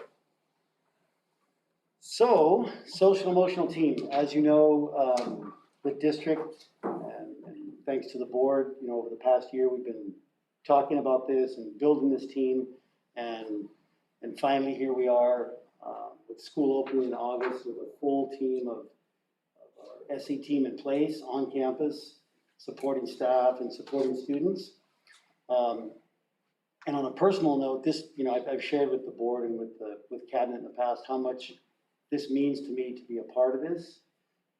And, tonight and over the past couple weeks, I'm thinking a lot about my mom, and it makes me feel really good that I'm able to be behind the scenes, helping support people like she did. So it's a proud moment for me to be a part of this. And so I'm looking forward to sharing some information with the team and with the board tonight. As you know, we have counselors, we have school social workers, and we have mental health therapists spread out through the district.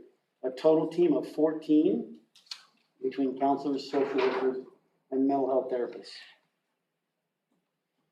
I would like to recognize and identify all of those members from each school site. Calaveras and AAA, we have Daniel Romero there as a counselor. At HDLA, we have Joel Cuevas, the counselor, and Lucia Aliman, the mental health therapist. Over at Sierra Vista, we have Adina Austin, a mental health therapist. At Lad Lane, we have Eliana Delgadillo, a school social worker.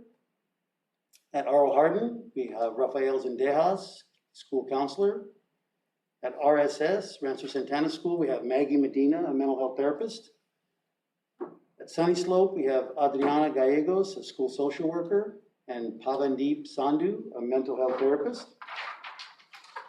At our middle schools, we have, at Rancho San Justo, we have Bianca Soto, a school social worker, and Veronica Gonzalez, a counselor, as well as Marcy Serrano, a school counselor. At Mays, we have Nayeli Elizalde, a school counselor, as well as Luis Arguello Ortiz, a school counselor. So that team makes up a team of 14 that's responsible for supporting our social emotional needs at every school site, which I know I've shared in the past. When I think back to being a site administrator, the thought of having someone, one or two people on site that I could go to as a leader of school to get advice from, to offer supports to students, to parents, to staff, is a real calming thought to me, because I can think back to those days when for a year it was just me, even without an assistant principal. No counselor, it was just me. And I was winging it. You know, earlier I said I wished I was a nurse. Back then I thought I was a therapist. I didn't know what I was doing. It just was on the fly. So the fact that I'm able to be a part of this and implementing this process makes me feel good, because I know it's supporting students on the ground. The next couple slides, what I had the team do was break down kind of their basic responsibilities on a day-to-day basis. So the first one is the school counselors and the school social workers. They, and this by no means is a full exhaustive list, but these are kind of the main things that they focus on as professionals. Academic counseling. Well, thanks, Brandon. Academic counseling, so helping the students when they're struggling in class, right? Reaching out to them, making phone calls, making connections, and helping support that process of, academics, because that is our #1 priority as a school district, is to have our students be successful in the classroom. Social, emotional, and academic classroom presentations, so going into the classrooms, either via Zoom in the past, what we did in the spring last year with our smaller team, or actually in person in the classrooms. School-wide program facilitation. Individual and group counseling using mental health modalities. That's something that the counselors and school social workers can do. As well as character education, focusing on those things that we want our students to grow socially and emotionally, learning how to work in groups, learning how to, for the little ones, something as simple as learning how to share, right? I mean, when school started, I was thinking about kindergartners and TK students, coming onto campus for the first time. That's a big, big first few weeks. And I know that the folks that I've connected with, they've spent a lot of time helping with the tears, helping with that kind of adjustment of that shock of being in school. And I'm not just talking about tears for the kids, I'm talking about tears for the parents as well. We know that especially when it's your first one going off to TK, that's a big deal. It's a real big deal. So these folks are doing a lot. In addition, they're doing professional development. Some of the sites have already set up a schedule as to using one of the monthly staff meetings for PD on social emotional issues, and self-care too for the staff, not just for students, but also for the staff members. SST meetings, you know how important SST meetings are, and to include our counselors and social workers in that, in my mind, is key, because a lot of the reasons that we bring a student to an SST is they're struggling with something, and so having them as a key part of that team is really important. In addition, crisis counseling, and you can imagine we do have a lot of crisis counseling going on at this time. Parent-teacher consultation, I really like that one, the ability to reach out to parents and teachers and kind of bring those two together to work on solutions for the students. And of course, the referral process, and then peer facilitation. I had a couple of questions here. On crisis counseling, would that be like behavior, and then would it be working with the parent, teacher, and student? I mean, or is it a home crisis? I mean, what determines a crisis counseling versus, I don't know, academic or a Individual student and group. support? I mean, how do you differentiate?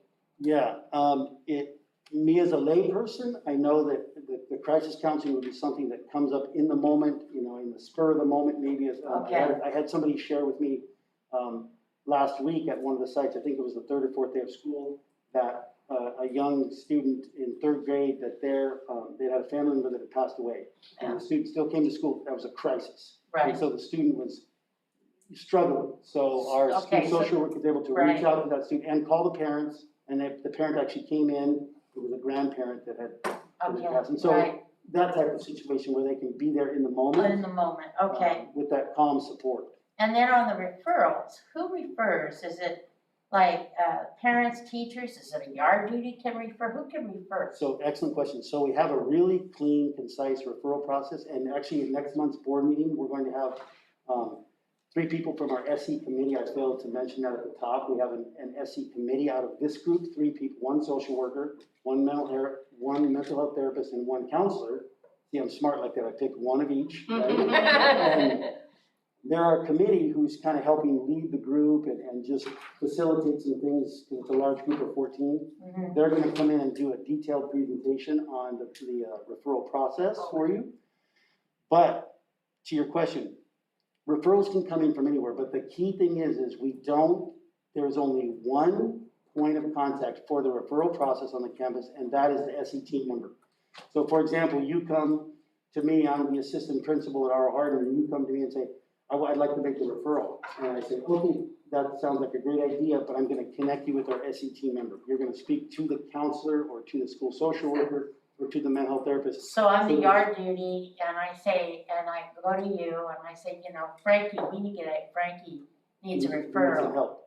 Right, so you'll tell me to go to, and. I would, yes, because I don't want to take that information in secondhand and then take it. Right, so you'll tell me to go to to your SE team member. Okay. Some sites have a counselor, some sites have a counselor and a mental health therapist. Right. But hopefully the staff already know. They do, Right. they do. At the Okay. beginning of the year staff meetings, this was talked about, so they were all directed to go to their SE team member for any of those. But still, I guess what I'm trying to get at is, it's still a yard duty or a janitor can still refer a child they just go through the same protocols. Any adult. And they're, any adult, and they're still aware of that, because Or the sometimes, a student can can a student self-refer themselves? Sure, absolutely. I'm sure that happens quite often. I Yeah. know it did when I was a principal. You know, as you're having a conversation with the student, stuff comes out and then you Right, need to take deeper right, steps. Right. But I just wanted to make sure that any adult who's on campus, because sometimes adults on campus don't feel that they are qualified or that they can do that. But we need to make sure that every adult on campus, whether you're food service, yard duty, and you see a child in trouble, you need to have that ability to refer that child. And they need to know the process on how to do it. That's all I was trying to get at. Yep. Okay, It's a valid point. okay. And then we move down into the final slide, which is the mental health therapists. And there, you'll notice that some of these are similar to the school social worker and counselors in terms of responsibilities and professional duties. But the one that I wanted to point you to is towards the bottom, the three towards the bottom, the mental health assessment, the mental health diagnosis, and the mental health therapy. Our mental health therapists are the ones that are qualified to do that at kind of a higher level of care. And so the nice thing is we have 4 licensed mental health therapists that work throughout the district. But we've set up a system if our other SET members from the other sites have taken their steps for Tier 1 and Tier 2 and realize that a student on this campus needs that deeper level support of the mental health assessment, the mental health diagnosis, and or the mental health therapy, we have these people to rely on within our own district, that are our own employees, whereas in the past, you have to refer that out. And so that makes me feel good as a district that you as a board, and we've created that for our school systems, that it's all in-house support. So that mental health person would come to that school site and help that child? Correct. Awesome. Yep. And we have the schools split up as far as responsibility. That's awesome. Part of it. So, I'm glad that they'll come next month to give us the more detail of everything that they're doing.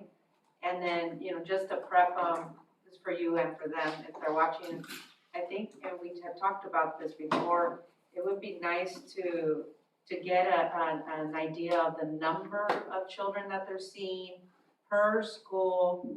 It would be nice to get the demographic of who those kids are, ethnicity, racial background, age, grade, and then friends. And the reason, just in case anyone's curious why I'm saying ethnic, racial, age is, again, the school to prison. This is the reason why we're doing this is we're putting these supports in place so that we don't suspend and kick out our kids, so that we help them, right? So it would be good data to have to justify, again, right, like being someone who's been in doing that work, we have to justify our work and what's going on, and then it'd be important to know what are the trends, now that the kids are back, what are they seeing? I'm really curious to know, is it, you see stuff about eating disorders, is it the grief and loss, what is it, right? Is it fear? And so it would be nice for them to just give us a trend, kind of an idea of what they're seeing, and then, should we be preparing for something else as a district, right? Whatever their assessment, there are clinicians, there are professionals and know what our kids need, so that would be helpful for next month, or when they come. I'm impressed. I can tell this is what you do for a This is living. this is my thing. You hit that one out of the park. You better be ready. I threw the curveball and she still hit it. Yeah, I know. They are currently tracking, and they are gonna share those numbers with you monthly. Awesome. And actually, in the board weekly updates, but in their presentation, they'll share all of them. Excellent. We've already set up a process for that. So Kip, you mentioned, that, like Jen said, every adult, but not every adult, whether it's a food service or a yard duty or, classified, I'm talking about classified since I'm a classified employee, would know or feel comfortable, knowing, I have to know a little bit more. If we're all gonna be playing the same game, I need to know what the rules are. But everybody needs to be given that information, to be empowered to know how to help a child. So to me, even, as a team, whether it's at a maze, is working with all the staff, maybe highlighting some of the key signs or how you would come up to a student and talk to them or engage in conversation. Because from that point the whole point is we're all there for kids. But I wouldn't feel comfortable if I hadn't been involved in saying, or respected enough to say, you're still a classified person, but we value you as a person to teach you what key signs to look for in case you are having a conversation or you come across a student who's crying, That's that You know, training piece. that you may be that one person that child needs at that moment to give them the help that they need. And I want folks to feel comfortable in that role to help any student, regardless whether I'm food service, yard duty, office staff, custodian.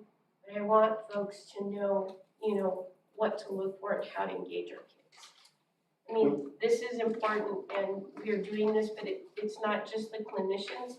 It's gonna take all of us to really work together as a village to help our kids. I do really think that, a lot of the classified, especially at your own site, they're open, they know the kids. They're out there, the yard duty, they're out there. The librarian, they know every student that comes through your door. And they kind of can sense, you can sense. And I really haven't seen anybody that was too scared or, you just go to your principal, go to your, AP. And I think that's at your own little city there. So you get to know everyone, the kids, the staff, and I just, Yeah, but Ann mentioned though that she has a lot of new people and, so I'm wondering, Erica, was there some kind of a orientation about this stuff? That's a very, very good point that we're making. For new staff that have been hired, there were some offerings of capturing kids' hearts at, particular school sites. So we are expanding that in the social emotional realm. We also have had communications and conversations with CSEA because this is an all-encompassing, I think, effort district-wide to dismantle the school-to-prison pipeline. So we are working closely with our unions. So CSEA has modules that they have created for professional development that they promote for their members. And we have been looking at the different classes that are offered to see how many the district can pay for so that staff can take during their work time on Thursday. So for example, there is the how to build a relationship if you're an adult on campus with a child, how to look at educational equity through the lens of a classified employee, how to work with students as a paraprofessional. So there's a lot of different things that County Office of Ed is also offering some trainings in regards to what types of processes and procedures and relationships can be in place in lieu of suspending a student. What is the social emotional component through the lens of educational equity, through the lens of, restorative practices. So these are all different things that we are working with both the County Office of Ed, with CSEA, with HESTA. Some will, cost us some investment of funds. Some of them are free to us. Can I We give- are on it. But they're all free to our employees.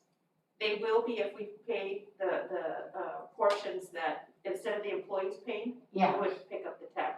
right. Mhm. So it's free to our employees, and is it on, for classified, is it on their time? So it is during their work time. So, Right, for so, example, okay, So for example, excuse me, sorry, that we would encourage them to take it on Thursdays when the students go home early. Right. There's that gap of time Mhm. that they could, if they're not participating in a different training, they could log into a Chromebook that's available to them and do And this take on the their own class. at that time. And I did just want to add one last thing, it's along that same point of discussion that with our SE committee, we've talked about, and it was on the slides, the importance of professional development and having professional development for our certificated staff as well as our classified staff on all of these topics. And we have the people on campus to do it, and so it makes great sense, and we have a plan, and I'm looking forward to the committee coming to present to you next month. And I think the principals and the APs are really making it a big push that, you know, they want everybody included in this, because that's how we're gonna help the children. Exactly. And this is a big, you know, it's a big part of everybody's job. That we're putting our arms around every child, and we have these services for our children, and it's up to us as adults when we see someone in pain that we're gonna take care of them. And we're gonna get them the help they need, and no one, and that's what's really important is that I think as a board, we need to make sure that all of our employees know that we respect their opinions and we want them to help our children. And I don't care what your position is in the district. And with that, Dan, I would like to just mention that this particular school year has absolutely been one of the most special moments because we can actually see that all staff, not just our certificated staff who are doing a wonderful job receiving the students and our administrators, but we have classified staff who wouldn't regularly be interacting with students on the first day of school, helping to walk students to school, helping to Yeah. welcome students, whereas it may be in previous cases that wasn't the case, but they are stepping up. I They're know, being very open to that and they're being very friendly. And all it takes is one adult, one relationship on campus between an adult and a student to make the difference. We have custodians helping to walk students to class on the I first day of know. school. We have school counselors, we have principals, health clerks, different folks helping out. That's what makes a difference. I think our classified staff and our certificated staff, they're ready. you know, I hate to be the historian, but September 11th is gonna be 20 years Yeah. anniversary. Plus, we got all this mess in Afghanistan. And I think some, you know, feelings and stuff are gonna come out that the kids are gonna pick up on. And, you know, I think that a lot of us are gonna be having some, you know, kids pick this stuff up. So I feel, cause I've just seen it, you know, we are in a good, our staff are just so great right now with our kids. But everybody's gonna need some extra love and care. Yeah, and I don't know how this ties in with the mental health piece, not just for our students, but for our staff. And Right, taking care of I each know, other, that's you what I'm know, saying, yeah. and giving, I don't know, you know, if they would be if they would be available for a staff member, you know, as well in crisis. Cause I mean, You have to be it happens, careful. we're all, You have to Yeah. be careful about that piece, Because of confidentiality. because they become, because I worked at a school as a school social worker. You become my partner, you're my peer, so that could be a conflict of interest if they disclose. So you wanna be able to, I'm assuming they have insurance and you have to be able to get your own therapist. It's good to have that, but I think the good thing that, going with what you're saying, what you could ask your team if there be, and of course, this is a bargaining thing, I don't know what is in their job description, but what we did offer was we offered support groups. And that is different, right? Because then you're a peer support group where we're all talking about a situation. We're returning like us at my job, we're all returning to work. Let's talk about that. right? You lost a loved one, let's talk about that. So maybe targeted support groups, and I don't know if that's part of what they can do, but. That's it. Sure.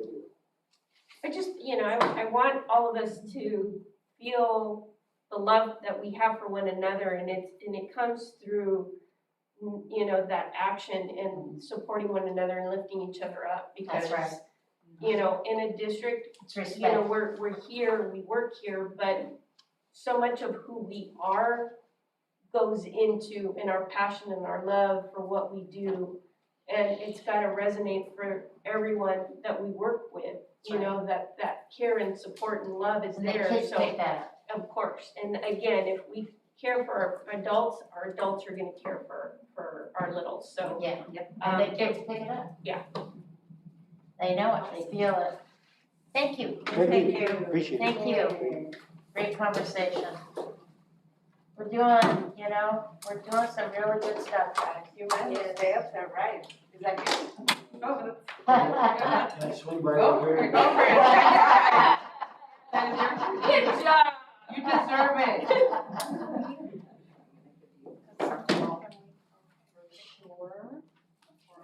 Flyer thing, well, then I just need to start. I know.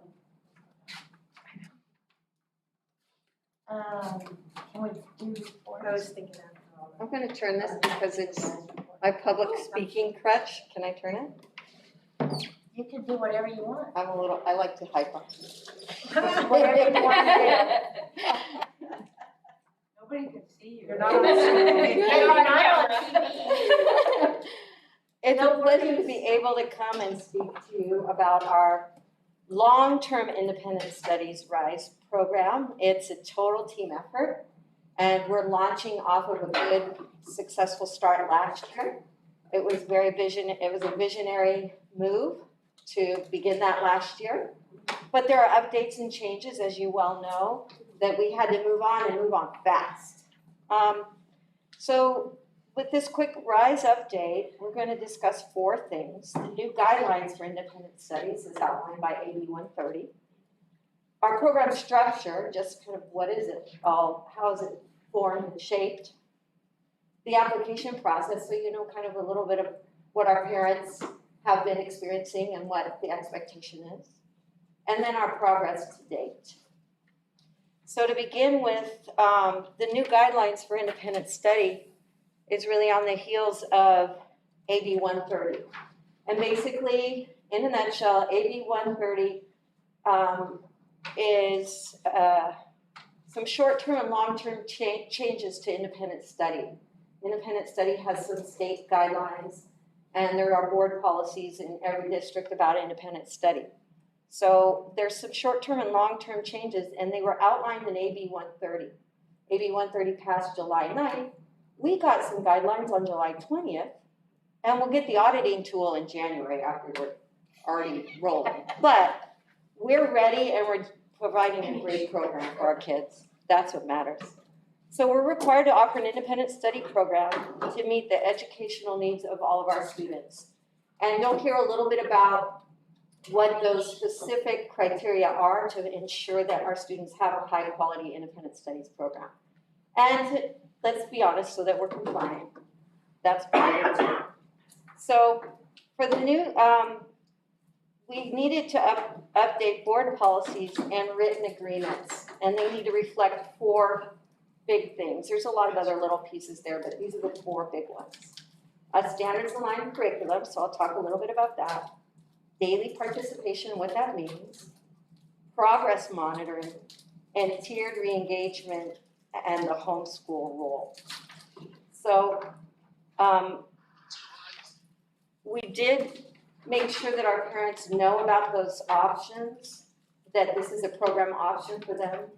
And we've done a lot of parent communication, which I'll highlight at the end, about progress to date. But all of our parents have been notified, hence the huge surge of signups in the last 10 days. Which is good. That means the word is getting out, and they know that it is an option that they have selected and reviewed as appropriate for them and their students' needs. So for the new guideline, number 1, the HSD standards aligned curriculum. We're using Edgenuity, grade level standards aligned curriculum for all of our students. It's great because it aligns with the high school, and it's very rigorous, and it's proven. So we used it last year and we're using it again this year. Students will work independently with their Hollister School District teacher of record using Edgenuity. I want to highlight Jennifer Miller in our Department of Educational Services. She's supporting the teacher side of it, the parent support side of it, and really making sure that the program and the instruction is running well and it's supported and nurtured. So Jennifer Miller's role is on that side. My role as the director is to really make sure that the program structure is there and it's working and it's meeting the needs of our students and with new requirements under AB 130. So we're a team. And of course we work with student services, we work with IT, RISE touches all of our departments and we're working really well together. We started with 3 teachers and now we're up to 6 teachers and we still need 1 more teacher to meet the needs of our increasing enrollment. So we've been moving. Number 2, Hollister School District's daily participation is monitored and documented through assignment completion, synchronous check-ins, and this is something that's very clear in AB 130. We're going a little bit above and beyond for our 4-8 students, but in K3, they'll have daily synchronous small group setting instruction or check-ins, but really they're really working on just small group instruction, which is something that we're focusing on in the schools as well, targeted small group instruction. Is there room for support like in tutoring if they needed it? Yeah, they can do one-on-ones also. Teachers tend to go above and beyond and do that anyway, but this is the minimum, like guaranteed. The way the master agreement that we reworked reads is I like to do it kind of to parallel the federal language, Hollister School District assurances to the families and students, the students and families assurances to the Hollister School District. And so we have these minimum assurances of daily targeted instruction or one-on-one support. In grade 4 through 8, there's synchronous morning check-ins, and it's usually some guided SEL stuff where they're really just checking in and keeping those young adolescents, tweens connected, humanly connected with their teachers, plus weekly synchronous academic support for their grades 4 through 8. So that's part of what we have in place. And Jennifer's working really well to have that articulated with the teachers. Hollister School District progress monitoring. So the teachers monitor the student progress. They grade and evaluate assignments and assessments. They hold synchronous learning sessions and live interactions. And they schedule meetings as needed. We'll talk a little bit more about as needed when I get to the tiered re-engagement piece that we're going to be guaranteeing. This is a key one. The satisfactory educational progress is defined by 3 things: academic achievement, completion of assignments, and daily participation. So those 3 blended together, we look at kind of the whole picture of the student and how they're performing based on those interrelated factors. And if they don't meet those, would they then be required to enroll back into school? We'll do a tiered re-engagement process first. It's a progressive, we hear about progressive discipline. We're talking about progressive levels of support. Okay. That might just be as much as getting Adelina on the phone and talking to him and she turns him around, works her magic, or it might be the teacher. There's a lot of progressive pieces that we're really working on articulating and documenting. Okay. Finally, the tiered re-engagement. Thank you for that lead-in. That was perfect. So tiered re-engagement is really triggered by the law, by AB 130, as for attendance, if students are not generating more than 3 school days or 60% of the instructional days in a school week. So we have to really be on top of that and engage in with those students if that trigger happens. So we're gonna have to really, that's something we're really thinking about. How do we make sure we're monitoring that? For the ADA specifically as well, I mean, is that, It's for the audit, really. so are we able to collect ADA for these students? Yes. Okay, as long as they're meeting these requirements. Yes, Okay. exactly, you're on it. And then if they're not in compliance with the written agreement is a master agreement where there are some assurances back between the family and the program. Yeah, or the program. So this process, the re-engagement process includes teachers, students, families, and the homeschool to provide progressive as needed supports to get back on track. So I'm really pleased that we followed Kip's presentation here.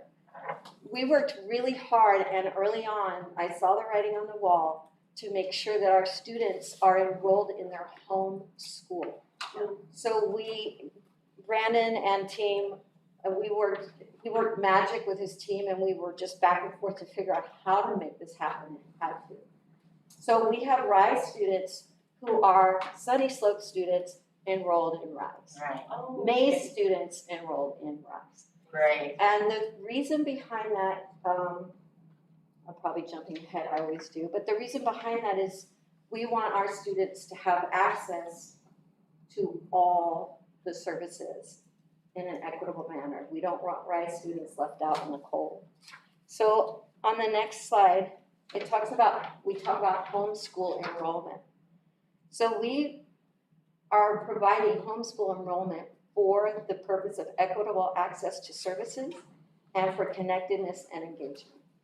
So as a result of them being enrolled in their home school, the RISE teachers and the coordinator can make referrals. They can engage students closely work with the school personnel to get supports for students like counseling, mental health services, crisis intervention, all of the above. School pictures, that was a big deal Yeah. last year. Yeah. They get their school pictures. So for school connectedness, oh, and by the way, information is shared through Aries. So I'm a Sunny Slope, I'm the principal of Sunny Slope, and I know exactly what's going on, or I'm a counselor at Sunny Slope, I can get in and access and see what's going on with our RISE students, because the purpose of AB 130 is to be fluid. They may go in and out, they may go back into in-person instruction, or they may come back out, that is the parent's right. Right. The fact that we're able to keep them connected to their homeschool and not, exclude them from any school function or activity, they're still part of that school, whether they're in the RISE program. Because see, that was a our problem concern. last year, yeah. Now, Caroline, last year, I know it was tough for the staff to get the names of the RISE students that were included in that school. So, like, say for the services, like the library. So, can staff get that list on Aries? Is it included in Aries? The administrator, anybody who can see their master schedule will see the RISE, it's like a course, like, how you sign a course? They're still enrolled in areas Yeah. and it's So just you can like do a query and come up with all the RISE students' names At each on school. there at each Yeah. school. And so then like the librarian would know when the student comes in, are they even allowed to go into the library at this time? Yeah, and basically, if the librarian has access to seeing all the rosters at the whole school, they would see RISE. RISE is just another class at the school. Right. Now, Sunny Slope would only see Sunny Slope students. So it would Well, only be that's all the specific. librarian would wanna see. Right. Yeah, But the question is still, at this time, are they able to access the library?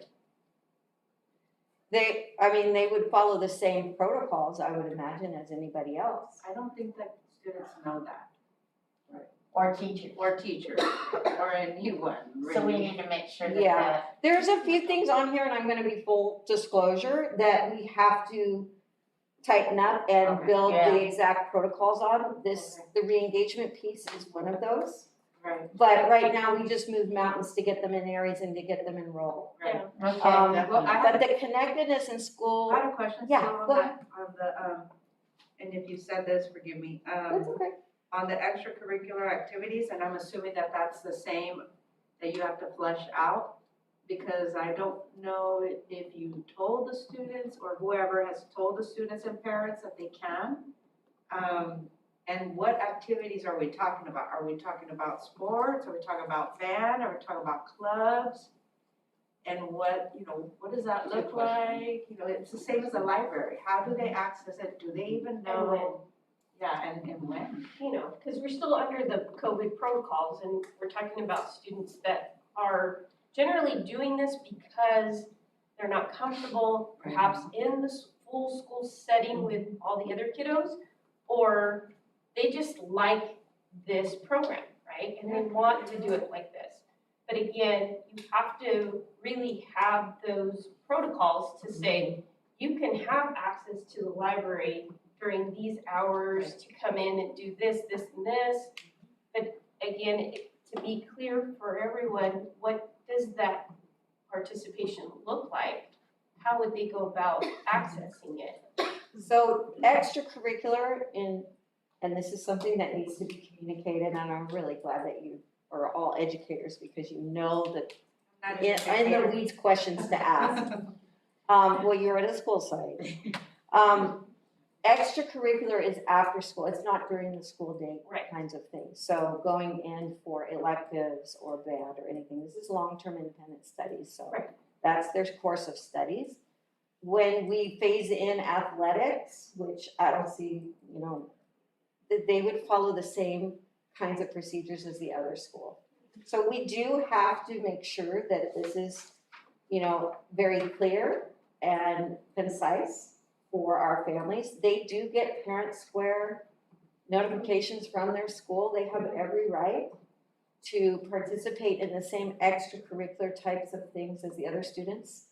And those extracurricular things are not a controlled environment. I'm not using the right terminology. I wish the nurses were still here, but you know what I'm saying? They would be in a blended, more of a bigger group blended opportunity, which is not being fully implemented right now. Those things are not happening right now. well, I think with Parent Square, the communication is gonna be a lot better Yes. than last year Yes. with the RISE students, because if their parents, and if the student themselves are, looking at Parent Square, they're gonna see what's going on. There will need to be a lot of articulation with the principals and assistant principals. When we meet with them, we're gonna Right. flesh it out. And honestly, I'm gonna ask them what they think Yeah. and how that should roll out. Right, but one of the things that got missed, Caroline, was that the kids didn't get their school. Yeah. That was not important. And having students still feel connected to their home school is very, very important because Yeah, hopefully that's a they'll sensible transition back longing. at some Right. point in time. That's a sensible longing too. Mhm. Well, and that was another, discussion that I wanted to, offer, because I know we haven't made a formal decision, is especially for the HDLA students. Considering, because I think I received a lot of notification, I don't know if you all got emails and texts about, being told that they would not, their slot would not be held at HDLA if they chose RISE, which I think is not okay and we have not talked about it. So, and I did, we did have a discussion about why would we do that if, let's say you're a TK first grade, no one's gonna take your slot because, unless you're coming from another city. So why wouldn't we hold that slot for this student? And also, how many HDLA kids do we have? Do we have enough to say, to offer a Spanish, one Spanish teacher, one teacher that will teach them in Spanish? So that's something also that we didn't think about, right? And now with all these people that are opting into RISE, maybe it's something we consider. I did consult with Monique, the principal, on this, and also Jen, who's here. there is something that's gonna need to be figured out. And I really trust the site principal, she's the visionary for the school, is that if a student is in RISE over several years, what happens to their dual language Right. progression? Right. So that's something that, I didn't get an answer on, but it is a consideration that we need to factor in. Is that dual language growth over time? If you're in RISE, you're not necessarily having that level of instruction. Which is why I mentioned the second piece of if you have enough HDLA, then why can't you offer a teacher that would offer that supplement, that piece, right? I just, my concern is that people are doing this out of the there's safety reasons. Again, going back to the pandemic. That is the reason you're seeing every day people signing up.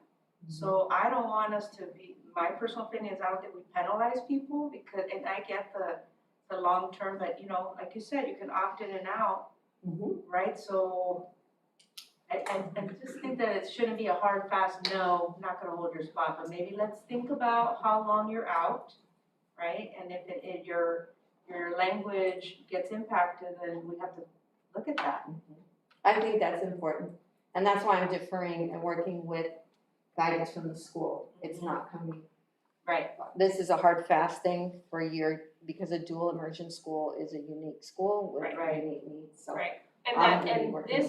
this is just, like you're saying, it's now just through Ingenuity. And so whatever is offered through Ingenuity, it isn't in line with a dual language format. It's just regular curriculum, English, et cetera. So that, and I don't know even like if the family was an ELD, Right. would this even be something that they could even say, well, I want RISE? Well, you need to also have certain requirements to be successful in this program. So it's just looking at things, because I don't know that Ingenuity has something in line in the dual language type of setup, but again, I don't know if they offer, I think they do offer Spanish, Spanish itself as a class, because I know As a a lot of our foreign kids at the high school, a foreign language, course. But again, it's not that same, like we are doing at HDLA, Yeah, simultaneous type of instruction, so. it's kind of a yes and more to come. Right. Because we're not using teachers like we were doing remote, right, where it was a teacher teaching it, like before with HDLA. You had your English teacher, you had your Spanish teacher, and it was the teacher giving the instruction that had the capacity to come out that way, right? But with this, we're only sticking to Ingenuity, so Yeah. I think it limits us to. It's independent studies versus distance learning. Correct, That's- there's a difference. Yeah. So, but we want to serve all of our students and we want to be open, and I definitely want to be informed by the right people, i.e. HDLA, and see what they're saying. So for the application process, just to kind of briefly breeze through this, we began with notification to our current, we had about 75 enrolled RISE families prior to AB 130 fleshing itself out. So we contacted those families. You can still see the writing on the whiteboard from our meetings. We contacted the families and we said, hey, Independent Studies has some clear specifics, so you'll have to sign a new master agreement. We sent them the flyer that's in front of you. We sent them the master agreement. And we also offered 2 evenings of one-on-one conferences with parents and families, so they could ask questions and make a determination if RISE was still for them. And after that phase and that wave, then we pushed out the notification to all families via email, text, and on our webpage. We let all families know that this was an option, and everything in Spanish and English. I just gave you the English. And that's when we had the big surge. So we went from 75 to 195, almost 200, and then it dropped back to our current numbers. So within 10 days, we went up over 100 students. And we were trying to keep track.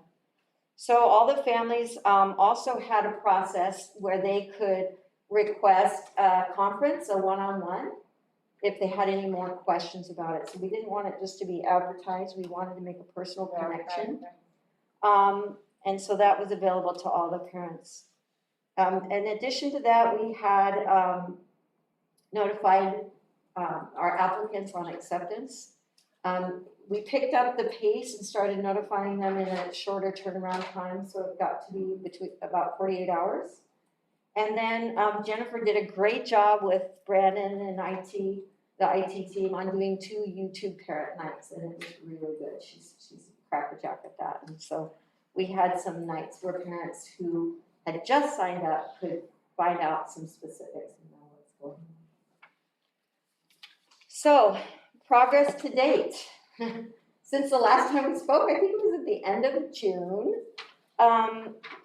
What's been developed, reworked, or implemented?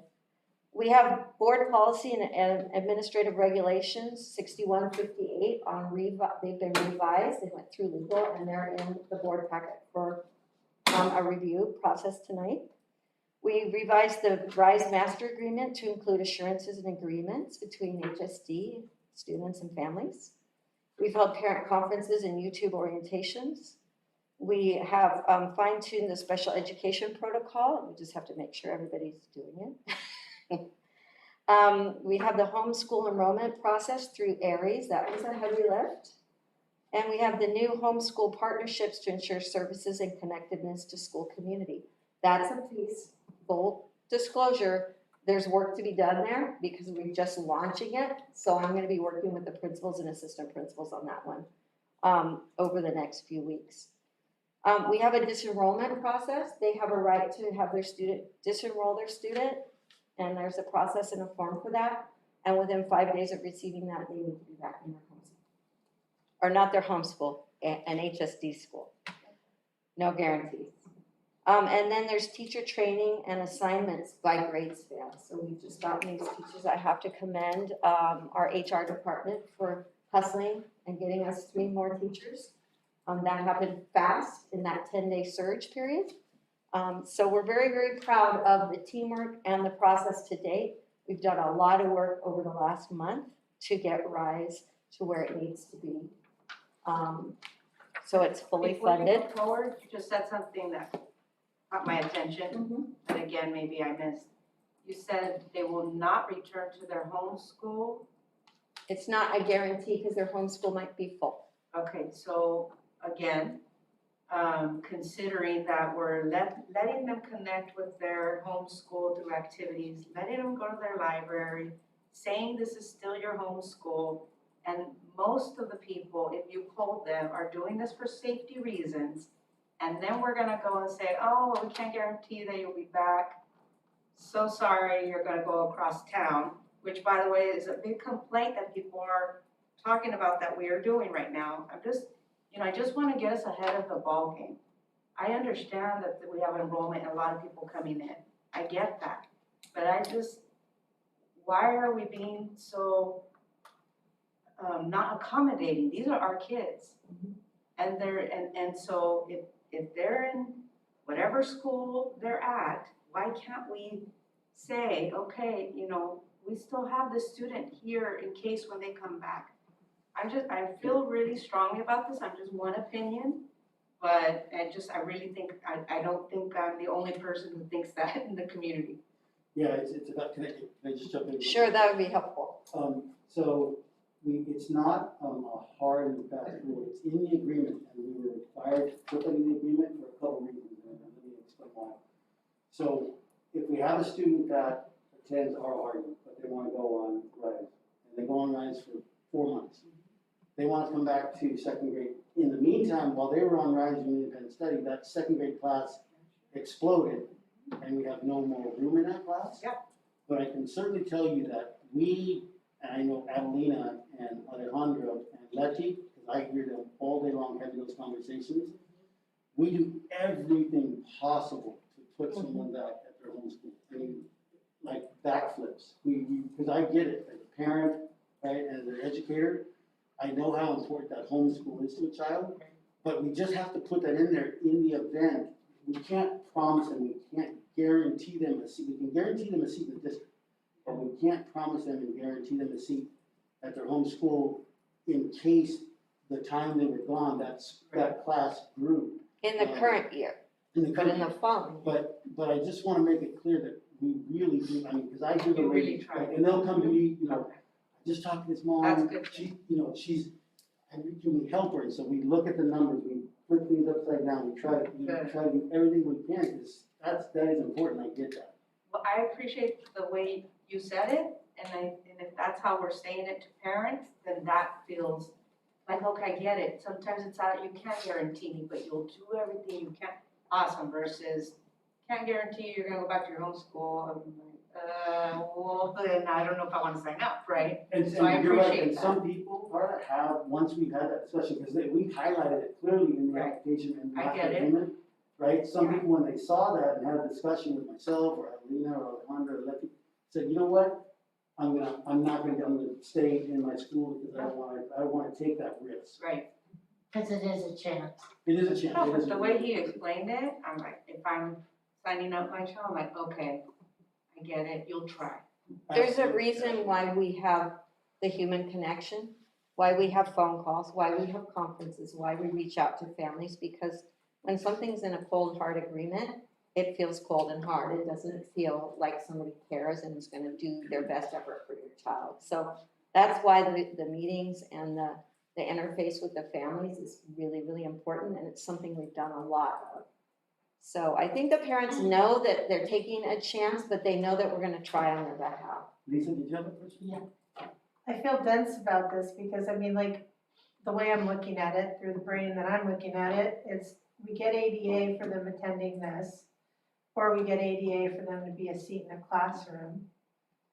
Why is there the ability to continue to fill seats in the physical classroom when it's still students, if we're following the homeschool paradigm, it would still be a student for the enrollment of that school? Do you see what I'm saying? I'm just kind of confused by Yeah. why it can't be that way. No, cause there's no room at the end.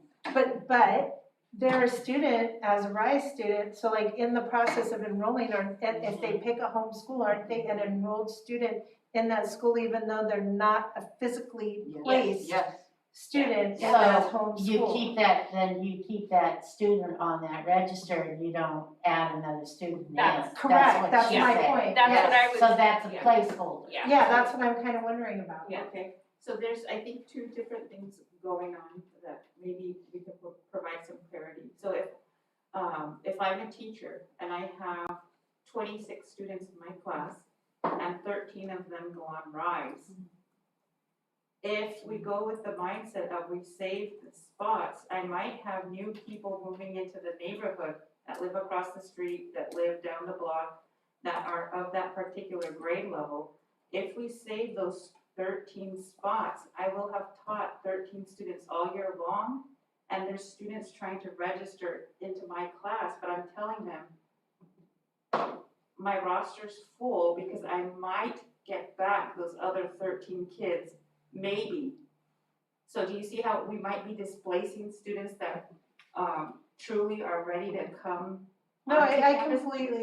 Sure. completely understand. I just think that we're in an extraordinary time. Sure. I'm not confident that if COVID were to, go completely down like it was a few months ago, that these parents wouldn't then want to put their children back in the physical Sure. classroom if they're making the choice not because their child actually does better doing individualized work plans, but because of fear.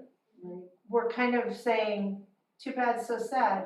If somebody else comes around and they feel that they're less risk averse, they get your space, your physical space. Right. If this were normal, if we were existing in a normal space, I could totally understand that rationale, absolutely. Because then it's a true election. Right now, I feel like it's a fear-based election. well, and going with your same, the idea that you're talking about, shouldn't we also be thinking I still got 13 that might come back. Where am I gonna put them if they all were to come back, if I already filled them because people moved in? Right? Like, well, then we've displaced those 13 Rice students to come in. Where would we put them even district-wide, is that what you're Yes, asking? like, if Yeah. we're filling all the seats as they're Not even leaving. just at the home school per se, Exactly. but yeah. Trustee Martinez, I think that's. Sorry. Well, as I'm looking at, because I'm, looking at what our total numbers is 205. It's So- it's lower now, 194. 184, I Okay, had 185. Round it off, to 194. 195. How many students do we have in the district? 27, 5,700. So, no, 5713, I think, something like that. okay, so out of the 57, because they're still counting in that overall number, and you may have one child, I think we can accommodate one child in the classroom. I don't believe we're gonna have 13, but I think we can manage if we had one child. So if we had, a third grader at R.O. Hardin that chose the RISE because of the health condition or health concern, that in that class, we hold that spot for that one child, so that in 3, months or 5 months, he wants to come back or she wants to come back, she's gonna have her spot. I don't see that we're gonna have 13, but I could see 1, possibly 2 in a class where we can manage those numbers so that we can hold their spots for them if they choose to come back, especially if it's under the basis of health concerns.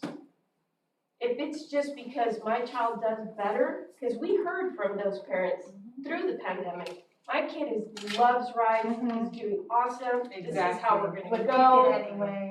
we're gonna be, through high That's school, great. so. But I'm in agreement with the 2 ladies that I think 1 or 2 spots if Jan was still teaching history and, I have 1 kid out on RISE, okay, it doesn't get full. It stays vacant for that 1 kid that might come back because of things improved or parent feels more comfortable returning the child back to school. But I'm still in favor of looking at that as an option. I think if the board is, interested in this, implementing a policy such as this, I would say that it would be that, a policy, and that the board, in future action, take that. One thing I would like to just bring to the table is that this is a choice to go into RISE, just like it is a choice to transfer to other schools. When the parent or family member chooses to transfer to another school, that spot for that child is not saved. If a child goes into a school of choice such as HDLA or AAA, their home school spot is not guaranteed. And if they would like to transfer out of that. So that might be, a sticky wicket to think about in the future. But if it is the board's desire to move forward with that recommendation, I think that at a future time, we could make that recommendation and then we could work with our bargaining group, because this would impact the classroom and our teachers as far as having them look at our class sizes and us work with them in regards to our Yeah. class size limits. I need to say something here. Number 1, when you make a choice as a parent to pull your kid out of regular school, and it says, and you knowingly, it says you may not get a guarantee of getting your child back. That's what it says. And I've made this choice. And then to come back and cry because I can't get it back, but I knew that when I signed them up. Well, let me finish. I didn't say anything, I Let me finish. I just went like this. So I, as an adult, have said I'm gonna jeopardize my child because of whatever reason. And so I'm gonna do the RISE And, you know, everybody had, last year, we were either at home or we were doing the Rise. I mean, everybody, you know, or we went to a private school. But everybody, nobody was at school last year.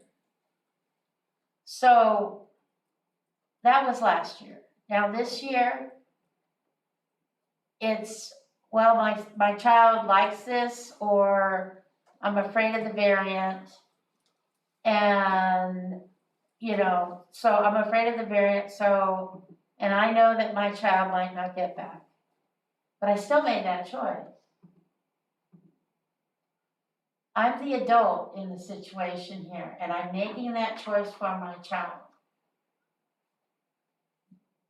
I'm sorry, but as a teacher, now I'm talking now as a teacher, not as a board member. But there gets to be a point in a classroom when you start to add kids. And the frenzy goes up, it's exponential growth. And it gets harder to maintain when you start adding the numbers up.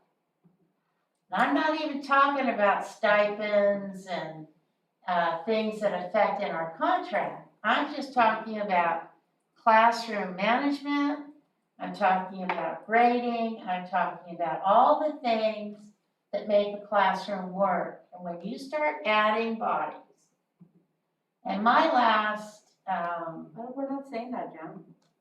no, you're saying that you're gonna add that child in, even if it's a full classroom. No, that's not what I'm saying. No, I don't that's not think what I'm that's what she saying said either. either. I'm saying We didn't if- say that. when they choose what they choose, so, Well, let me Go ahead, finish. finish. But Okay, that's not so- what we're saying, just to be Okay, but clear. I wanna make it clear though, that one, not saving that spot, but adding on, it cannot happen. We didn't say In that. regards to saving the slot, okay, so we have right now homes that are being built next to Sarah Vista, homes that are being built, and apartment buildings being built next to We need RSS. Plan for that. We have homes being Right. built next to Calaveras.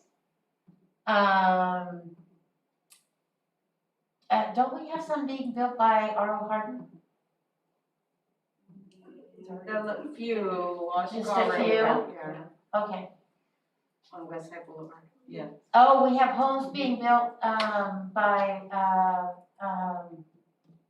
Gavilan Hills, Fourth Street those going ones off of Chappell, they're being built, the ones off of Chapel, or Yeah. Chappell, whatever, okay, yeah, I those lived on homes being Chapel built. Road. It's probably wrong, but that's what we Okay. called it. Alright, so we That's what know, called it, Chapel we know Road. that those homes are gonna be built and those kids are gonna be coming in this year. Yes, we do. That's separate discussion.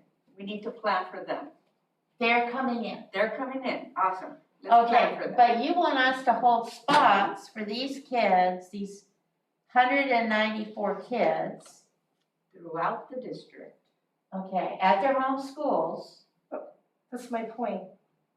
Don't have the spaces available at the home school if you can't hold the spot for them at the home school. Let's say they wanna go to Sunny Slope.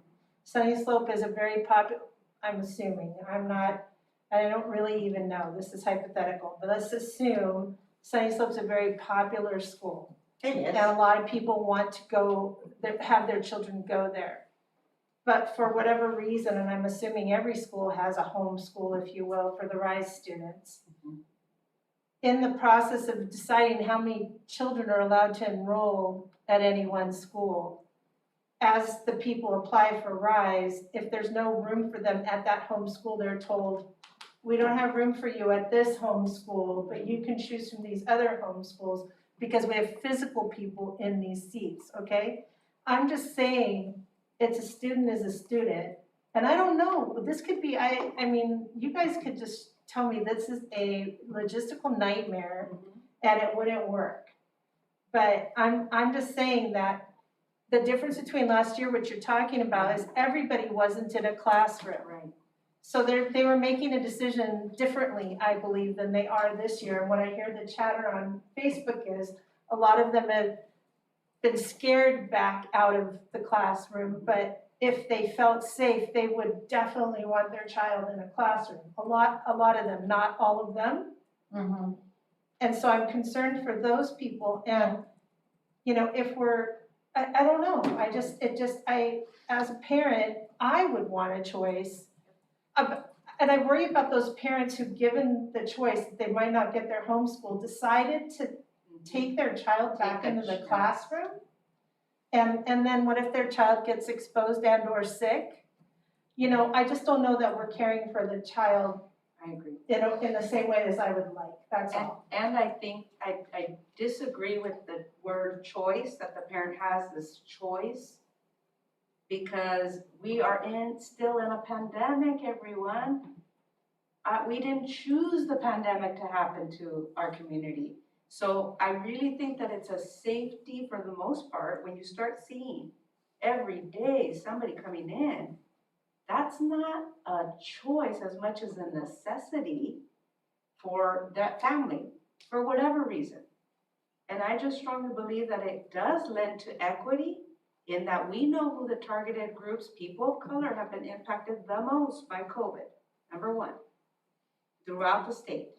And by the way, this was a big issue in the Bay Area as well, as far as like holding spaces and people being able to, they have a program like RISE in each of the school districts, but this is really something that we really need to be thoughtful about. We don't have to be same old, same old. We can be creative and thoughtful about how we do things, you know, and this is our opportunity to do that. You know, that's kind of how I feel. I think, here's another way of looking at it too. So I know that Lad Lane was impacted and there's a lot of classes that are full. So you have a parent coming in, I want my neighborhood school. Well, it's full. Okay, I'm gonna go on RISE until a spot's available at that school. So what happens in that scenario? That's a good question. That's a good question. They can also enroll. I know, but. I mean, no, what I'm talking saying- about impacting, when you were speaking, Jan, about a teacher, I could have a kid. But what I'm saying is if you're holding spots, so, and a student, it's full, so they go on RISE to wait for an open spot. Gotcha, like a wait list. Exactly, because they want, and I know how parents are, you want your home, you want to walk your child to school. Sure, You everybody know, would like that idea. everybody likes that. So what would you do in that scenario? Will the student that gets to hop back and forth, that's a safe spot? And then the student that's moved right here at the neighborhood school, she's not able to come in. I don't know, it's just something to think about. I completely hear that, I just felt compelled to mention it. But then at that point, we have to talk to our facilities guy and figure out, okay, if we're at capacity at Calaveras, we need to start dropping some portables. And once we hit that, if we've already hit that cap and we've got no more space and we know there's still growth, we are not being proactive to Well, know. that's what I'm We worried need to about. start putting That's what portables I'm worried at about. Lad Lane, at Calaveras, at these schools so that we have the capacity to bring these kids in. You know, and we're ready for that. So, you know, for hiring purposes. So if we are looking, okay, we're already at Calaveras at capacity, we need to drop in at least 2 to 3 portables and hire those teachers for next year. But we have to be proactive. We cannot be sitting back anymore, waiting and putting people, going to other schools or whatever nonsense. We need to start taking care of what we are committed to do as a district for our families. If we're saying neighborhood schools, then doggone it, let's do what we need to do. Yeah, let's take care of that first, right? I would recommend to the board, because there's a lot of good discussion, and I agree with the creativity and looking at this through a different lens, and it doesn't have to remain the way it is. It does not, in the sense of, if there are needs within our community that need to be addressed, we need to look at that. This is a report item. I would recommend that for future, Okay. in the near future, we can maybe next month talk about this. We can talk about the different, items that the board has come up with so that we can give it its allotted time to discuss. But to end on a really happy note, we have an independent studies program that's robust and that Hollister can showcase, because it's not always the case in every district that they were able to turn this thing around and make it happen. Our parents do have a program choice. Now we're looking at making sure that those choices are fair and equitable wherever they're moving to. But the good news is we got it going, and our parents feel there's a safety net for them. Well, I'll be, we heard a lot of the good stuff and we didn't hear the challenges, so that was one of the things that I personally requested this one. And so maybe I will be requesting heads up on the next month is, can we get the challenges? Because I'm sure there was and there is. Well- And can we maybe do a survey to parents that are in RISE? Because this is just, maybe mine and maybe Liz and Lisa's perspective, but maybe all the parents on RISE were like, hey, leave it alone, we're good. And Yeah. and so why are we saying anything, That's right? really, Yeah, that's I mean, really so relevant. why make a fuss if everybody's fine? We can check in with that. The Yeah. other thing I want to be clear, and I always could be clearer when I present, is number one, the re-engagement is what's ahead of us. That piece is a real big piece, that's our challenge. And the second thing is really making sure that our students are attending. So those are the two things. Remember I said we're gonna have to stay on top of the attendance piece and the accountability piece, and we're gonna have to develop clearly what re-engagement means for students, for schools, for support staff, for our RISE teachers, and that's our next thing. We're just working in the middle right now. Yeah, for sure. So- Thank you. And hiring our staff. Thank you. It was, And Doc- it was good, thank you. Yeah. Thank you, Carol. Yay. Thank you, Caroline. We always have work ahead of us. Anyway. Well. Next. Is anybody interested in taking a break? Oh my gosh, yes. Can we do that? I haven't Never stood knew up we in- were I allowed haven't to stood up do in that. 4 hours. I need to go to the bathroom. Can we do that? Do you mind if we take a little 10-minute break? Oh, right. that'd be great. We're gonna take a 10-minute break.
I need, someone to make a motion about the consent item. We just came back, so if you wanna hold. Go ahead, Lisa. I move that we accept the consent item, or approve the consent items as is. Okay, I need a second. Second? Discussion? Okay. All in favor? Aye. Okay, 5-0. Okay, thank you. All right, now we're gonna go to discussion action items. We have 12A, which is on, discussion and approval of adoption of board policy administrative regulation 6158. I did have some, this is a first reading, correct? Correct. Because I had quite a few changes. There were lots of notations about high school. On page 123, at the bottom of the page, it says, no course required for high school graduation shall be offered exclusively through independent study. I thought that should be, oh, I think they may be referring to acceleration. yeah, but normally, anything with high school and stuff like that, we just take out of our policy. But this would be like, as let's say we have an 8th grader who's doing 9th grade work, that would then, do we have anything like that in No. our middle schools? No, That would qualify? no, we don't have anybody do ninth grade. Okay, We have actually concurring, what's it called, the word? Concurrent? Concurrent with high school. So if there are children taking classes at the high school for math, so if they're an 8th grader, they're enrolled in the geometry class at the high school. so would this be like for, isn't this about the RISE program? It's in the long-term independence. Oh, okay. Yeah, So Which would that is- then qualify? Which is, isn't it, is that what that is? Rice? Yeah.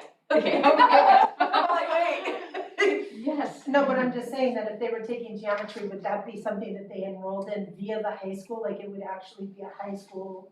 But it would, I would think if students, even though they're an 8th grader, that they would, when geometry maybe be The a high school possibility. doesn't accept Okay, all right. it. No, we would enroll them. Okay, So take it out. So we would strike it. Yeah. That was the only concern I had. Yeah, we're elementary school district. Yeah, I mean that. Okay, and then on the next page, page 124, again at the bottom, home and hospital instruction, students age 21 and older.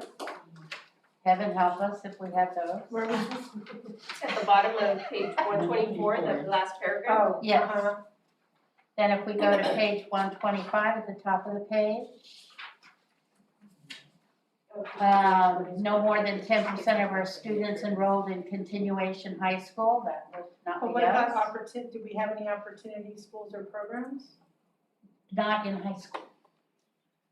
It says enrolled in a continuation high school or opportunity school or program. No, we don't have pregnant students. Okay, But we do have to have board policy, under federal program monitoring for, pregnant students or lactating students as a school district. I would think so. Yeah. They could still have it, Yes. unfortunately. But not in the paragraph about 10% of students. Or opportunity school or program, which would be potentially. Okay, safe so at high we school. want to take out the continuation high school part. Okay, we could do that. This is a template that our attorneys helped Yeah. create, so we can definitely do that. And then page 128. Courses required for high school graduation for admission to the University of California, number 10. And,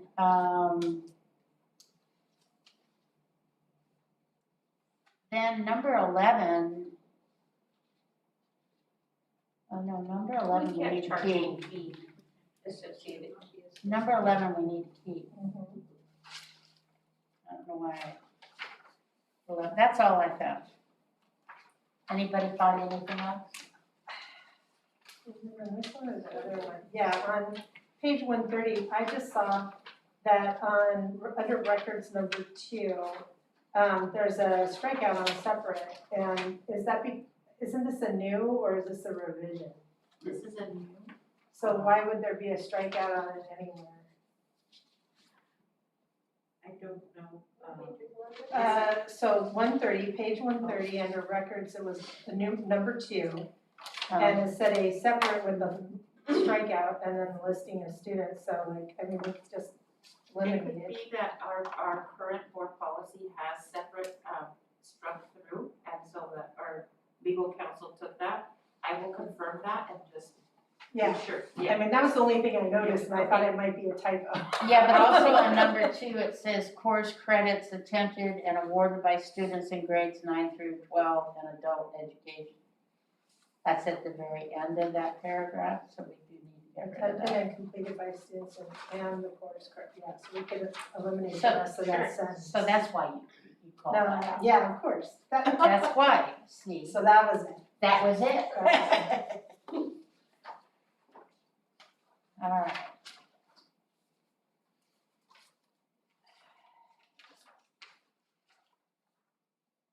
And I didn't find anything in this one. But I'm assuming as other board policies, you know, when they're given to the board as first readings, this is prior to our admin having gone through it, right? So this is just an introduction of, because a CSBA and or attorneys give us kind of like a standard template, and then our folks cater it to our specific needs, and when we see the final draft, it's based on what is relevant to HSD. We wouldn't wanna re-edit it without you seeing it Correct. straight from the attorney. Right, so that's the reason for the first reading, and the second reading is once it's been gone through by district staff. And And us. Yeah, So she's saying, Caroline's saying that they're not gonna be presumptuous and they strike things out. They want us to strike it out first and then they'll look at it again. not necessarily, because when I've seen first readings, it's just, this is boilerplate, you know, language Uh-huh, that many times it's not even consistent with our board you know, our Oh, I see. standards Uh-huh. or whatever, it's just whatever is out there. And so, again, it just depends on which department the policy lands on, that they kind of sit and go through it and refine it, and then comes back to us to decide whether or not that fits. The second draft is what we really need to focus on, not Okay. necessarily the first. okay. And to answer, the question about page 130 with the, number 2 under records, the separate crossed out, it is crossed off on our current board policy, so that's why it remained crossed off. The one that's, as Oh. board adopted has it crossed off. Oh, okay. I just looked at it. Okay, so does that mean we have to leave it? No, it just, I would say once we clean it up, Yeah, it's take it gone, out. there shouldn't be any cross-outs anymore. So Okay, when we get it again, it won't be Yeah. there. okay. But I could see how the blend of the old and the new is what we're looking at right now. My assumption was that based on, what was that, AB, whatever, this is why these are being, and I thought they were being introduced, not revised. So right, sorry, so they are, being brought forward because of AB 130. We already had, board policy and administrative regulation for independent study. Our legal counsel, took our current board policies and made sure that they are aligned with AB 130. So it would technically, I guess, be a revision of it. Yes. Yeah, that's what it would be. Carla? So I have a general question. When our school prison pipeline task force was looking over our other board policy, and I'm thinking about this one on independent study. What page are you looking at? the 132, that talks about dropout prevention, which, by the way, that word right there, we're gonna have to edit. And then, which one? I'm Which, sorry. where, 132. you're at the first paragraph? BP, no, just looking at the whole policy in general, BP 6158. My question is, are we going to have the School to Prison Pipeline Task Force review this as well, considering that this talks about dropout prevention, which that word needs to change, and then talks about alternative schools. And so would we have them also, chime in and give their input? I see what you're saying, yeah.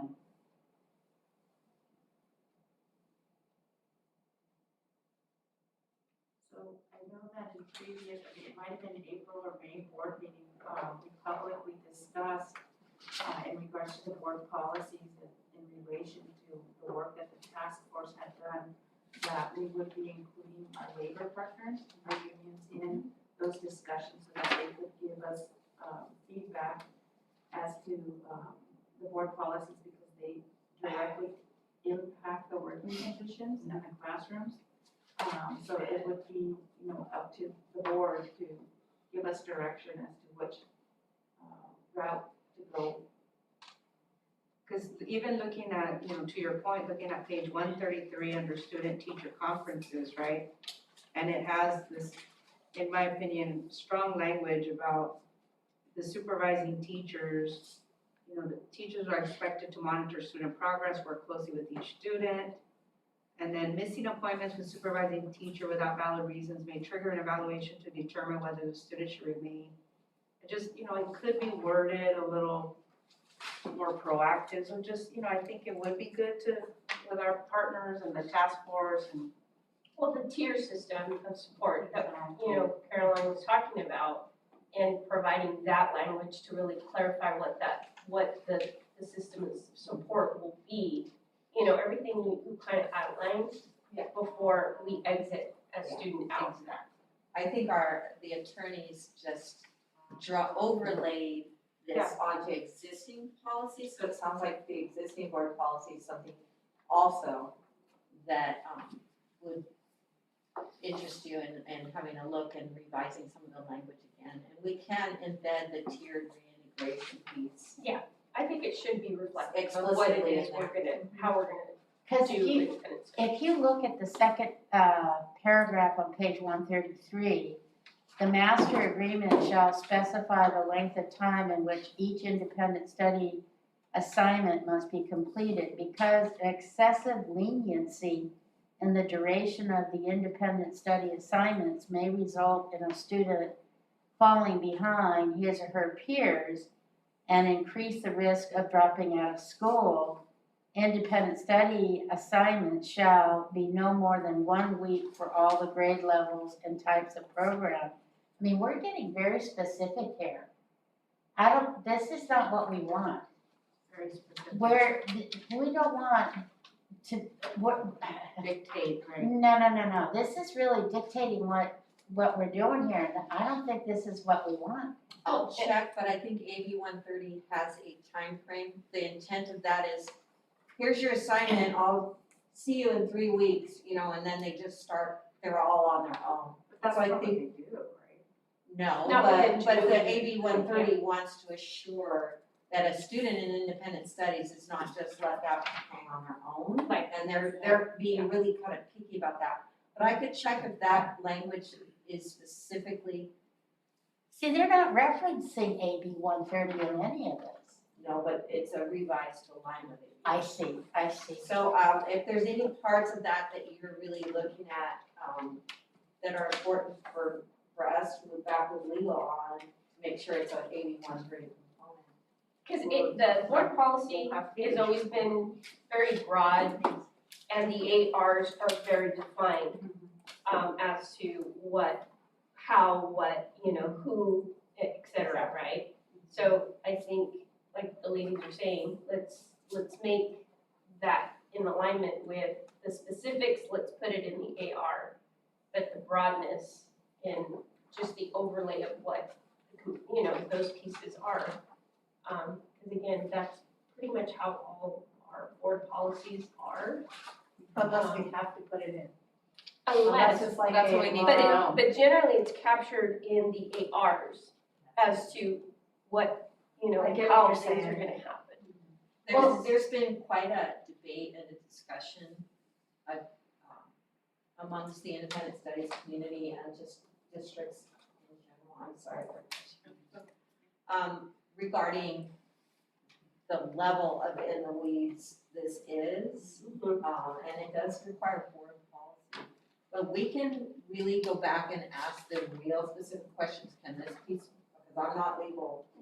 Right, Say, can this go in our ARs instead of our, because it's easier to change ARs. Right, because the ARs, again, are what we implement, you know, the feet on the ground per se, right? And how we're gonna go about implementing these things. on the bottom of 132, it talks about has to have the 5 days. So this is like the old, you know, when a kid was gonna go on vacation for 5 days kind of thing. I don't think It was last revised in 2015, 9/22/2015. yeah, I Is think that- this is the old stuff. Are they trying to make the old stuff work with the new stuff? Right, so it's a revised for board policy, so the board policy includes long-term independent studies, short-term independent studies. So Right. what they're trying to do is make it work for both. Right. I see what you're saying. But even that sentence before the one you're referencing on page 132, Uh-huh, where it says, the parent guardian of students, and then where it says, the superintendent or designee shall approve independent study for an individual only upon determining that that student is prepared to meet district requirements for independent study and is likely to succeed in independent study as well as or better than he or she would be in a regular classroom. yeah. Those are a lot of requirements that That's old board policy, that's not. I don't understand that, but Right, we're getting to the same point of this needs to be revised if it's gonna be in line with RISE. yeah, I think, Erica, that this is gonna have to go back. Well, it will, It is the yeah. first read, so Yeah. it Right, will go right. Can we also, because And define of what the short, same, sorry. Along with what we said about the AR, we should probably take out on page 132, the CF referring to high school graduation requirements and adult education. And I'm curious about the dropout prevention. Yeah, right. And then on page 134, there's also a CF for high school exit examination. But I think everything else feels and looks like it, but except for expulsion, I don't understand the expulsion. It said that would be an important piece of the school improvement pipeline. Right, Yeah. and again, you know, we have ed code defined in the back as for legal reference, but, you know, so we're capturing things in high school, secondary, right? That shouldn't be there. You're bringing in suspension for expulsion orders. We're bringing in home or hospital instruction as well, so that's kind of its own thing. Short term is its own thing, long term is its own thing, so how can you kind of try to blend all these pieces and legal code or ed code into one board policy or try to, you know, just, it's their It was done in 2015. Right.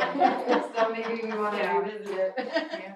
Yeah, That's a good idea. but, you know, I think it's smart for us to differentiate what those different things, pieces and components are, and what we want as requirements for Yeah, each this one. is a redo.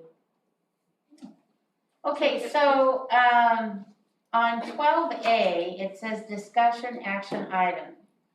We're so- not taking any action. That's what I was about to say. Yeah. So we discussed, but we're not gonna make any action. Okay? Mhm. All right, so let's go to 12B. 12B is a approval of a memorandum of understanding between HSD and San Benito Arts Council. This one's a heartbreaker. And I'll tell you why. It's a heartbreaker. Yeah, I know. We're still doing a little bit of it. I know, but I gotta tell you, they're a great program. They are, their murals were. They are They're beautiful, beautiful. aren't they? They're They were amazing. just Yeah, incredible. I was so impressed. They are just a fantastic organization. They always come They through. do, they're consistent. Yeah, I just have nothing but high praise for them. They Yeah, really, Absolutely. they do so much for our children. They do, and the kids love it. Yeah. Yep, So we're able to do a little bit still. Yay. I know. I just think they're wonderful and they're just incredible. And I just have nothing but high praise to say about their organization, the people that they work for them, their imagination and ingenuity. Great people. We're blessed to be working with them. So, Can we take an action on this one? Yes, yes. Okay. Does any more discussion? Yeah, those murals were awesome. Those murals are beautiful. Yes, We did receive a public comment. Oh, I didn't. okay, you wanna read my my, email? Okay. For, let's see, actually it's dated for a date that there's not a board meeting, but it's for this item. Oh, I know which one you're talking about. Okay, hold on a second. I know it. It was last week. From Jonelle? There's one from, specifically from the Arts Council. Yes. Jonelle? I have one from Jennifer. Oh, You want me to post it? yeah. Okay. But I have another one that was sent about the Arts Council. That would be good to, okay, well, let's, Okay, so Here I'll start both. with this one, Erica, and then I'm once you, sending- okay. So this one says, support for arts education programs for all students in the Hollister School District. Hello, my name is Janelle Casada, and I work in county probation as a juvenile hall supervisor. I'm writing to voice my support for the arts education programs for all students in the Hollister School District. I have worked with the San Benito County Arts Council for the last 5 years to provide arts accessibility and participation for at-risk students within our San Benito County Juvenile Hall. The Arts Council services students in custody from 13 to 18 years old, where students gain exposure to dance, poetry, and visual arts and have the opportunity to create and share their own written work, choreography, and student-led murals with their peers, families, and community. Through our collaboration with San Benito Arts Council, our incarcerated students gain creative expression that promotes healing, resiliency, and community building. We have seen several youth impacted by COVID pandemic, and the arts programs provided the youth in our community and facility have been instrumental in providing an outlet and supporting our youth in healing during this traumatic event. I urge the district to continue to invest in the arts for all HSD students through its partnership with the Arts Council. Thank you. And then we have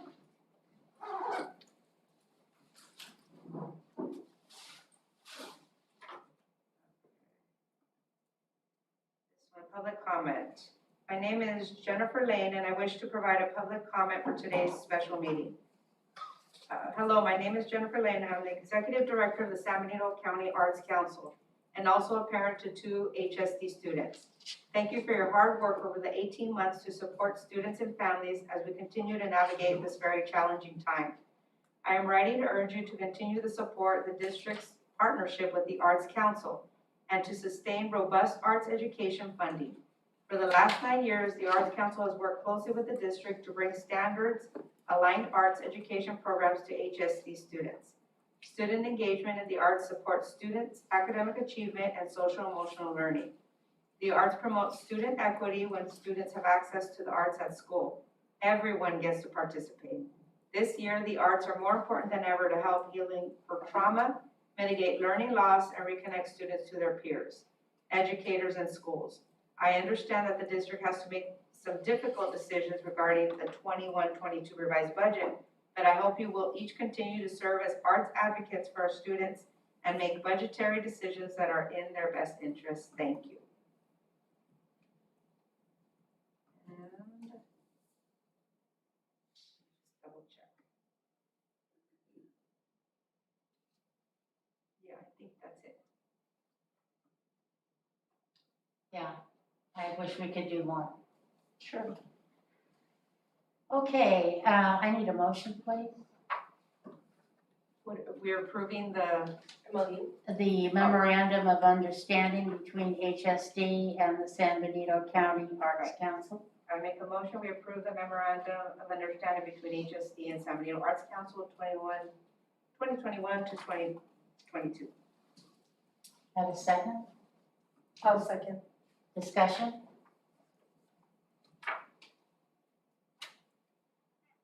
Okay, all in favor, say aye. Aye. Hello? 5-0. Ok. ¿Está bien? ¿Quiere hacer un comentario acerca de lo que estamos hablando? 12C, sí, ya vamos a la 12. We're going to 12C, right? Yes. Sí, ya llegamos a la 12C. Espéreme un momento. Public comment on 12C. Do you want to hear it now? Sure. Okay, está bien. Déjeme verla. Ponemos en el speaker. Sí, y luego, how do you all want to do this? She's a Spanish speaker. I could put her on speaker and then I could translate? Yeah. Okay, espérame un momento. Es la comunicación, ¿verdad? A ver, en su teléfono la puede poner mute. Ahí está, ok, ya la oímos.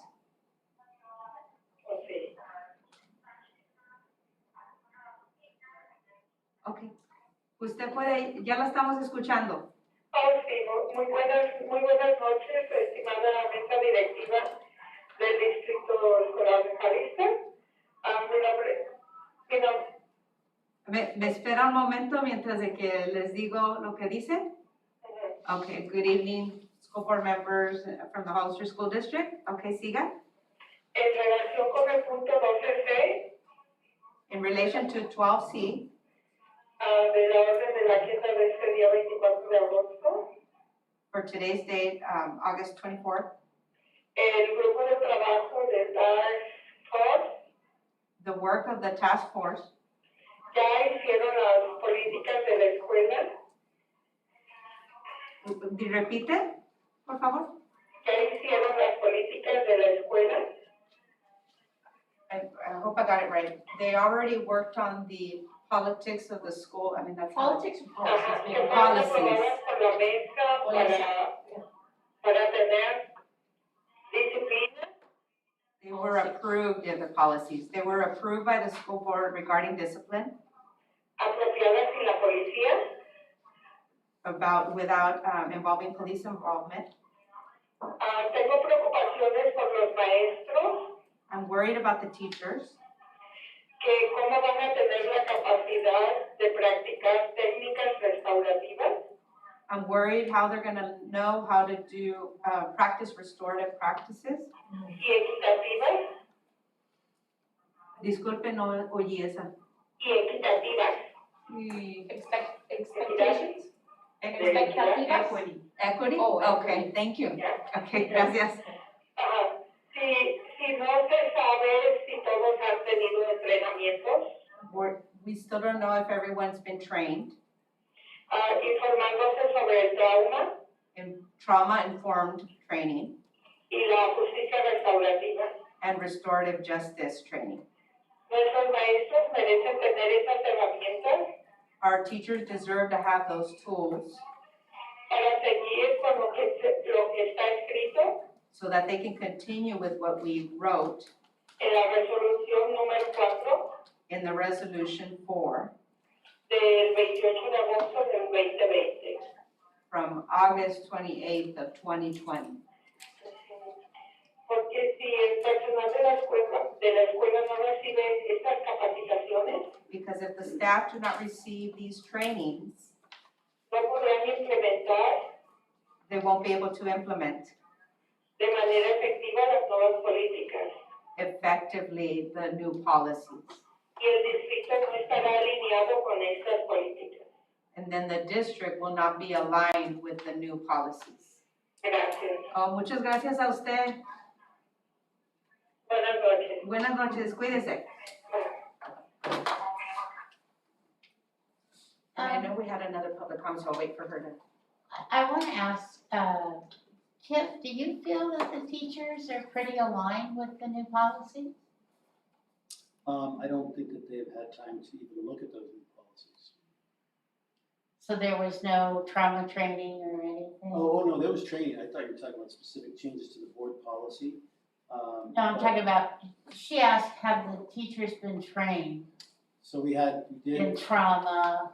Yeah, in the springtime, we had, and over the summer, we had trauma-informed training for 250 staff members, classified and certificated. As well, we had 150 mental health first aid training that was given by one of our school social workers. So we do have a good chunk of the staff that's been trained in those two things. Obviously, the trauma-informed practices is an expense to bring the outside Hello? trainer in, so that's something that we Hello? we've been continuing discussions with. But she also talked about restorative justice, and so I wonder, I don't think we've done anything around that yet, right? We have not had any training. Part of the trainings that the San Diego County Office of Education will bring, which is a series, includes restorative practice and restorative integration into the classroom setting and the school setting. Okay, we're ready for our next public comment. I'll go ahead and put you on speaker tonight. Should I start speaking? Yes, go ahead. Okay. Good evening, my name is Jeanette Neal, and I'm a member of the Hollister School District Task Force. And I know some of you remember, the last speaker was talking about Resolution 4, and it was to dismantle the perpetuation of the school credit pipeline.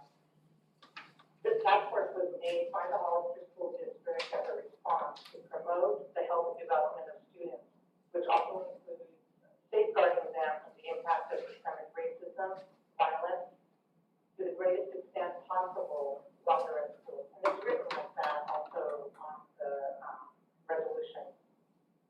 And it's also to end the Hollister School District's high rates of suspensions, expulsions, and arresting of Black, Latino, and special education students, which has involuntarily transferred our children to the criminal justice system. And I am happy to see in the sections of the addendum that is blank in response to law enforcement MOUs. I make it a public comment to remind the board, this esteemed board, because I feel like we've come a long way. And also the school community to remind people that the school equity policies that were made by the Hollister School District Task Force have been unanimously recognized and approved by the Hollister School District board members. The LCAP, I looked through it, it's come along the agenda. The LCAP has not shown the training that will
includes safeguarding them from the impact of systemic racism and inequity. So I'm staying up late because this is important for me, it's important for a lot of parents. There were a few other parents that wanted to make public comments that they had to go to bed because they get up early to go to work. So it was me and the last caller that called in, just to let you know, not to forget about us and to also pay attention to the ways that we can support our teachers and other adults at the schools that are responding to these changes, great changes that we are making for our school district. Thank you. Thank you, Jeanette, and you can let the parents know, they could also email us if they would like as well. Okay, thank you, Carla. Thank you, Good take night. care. Bye. Thanks. And I think those are the public comments for Mhm. 12C.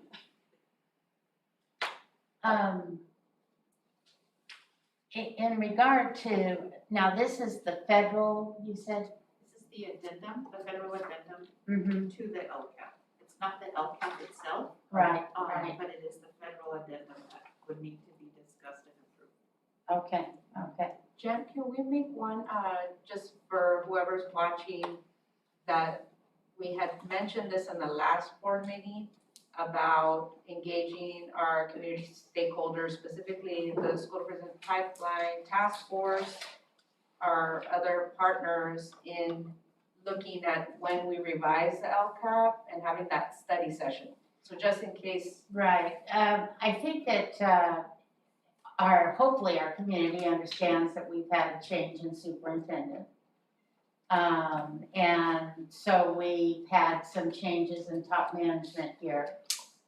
And, we've also needed to make some changes in our LCAP.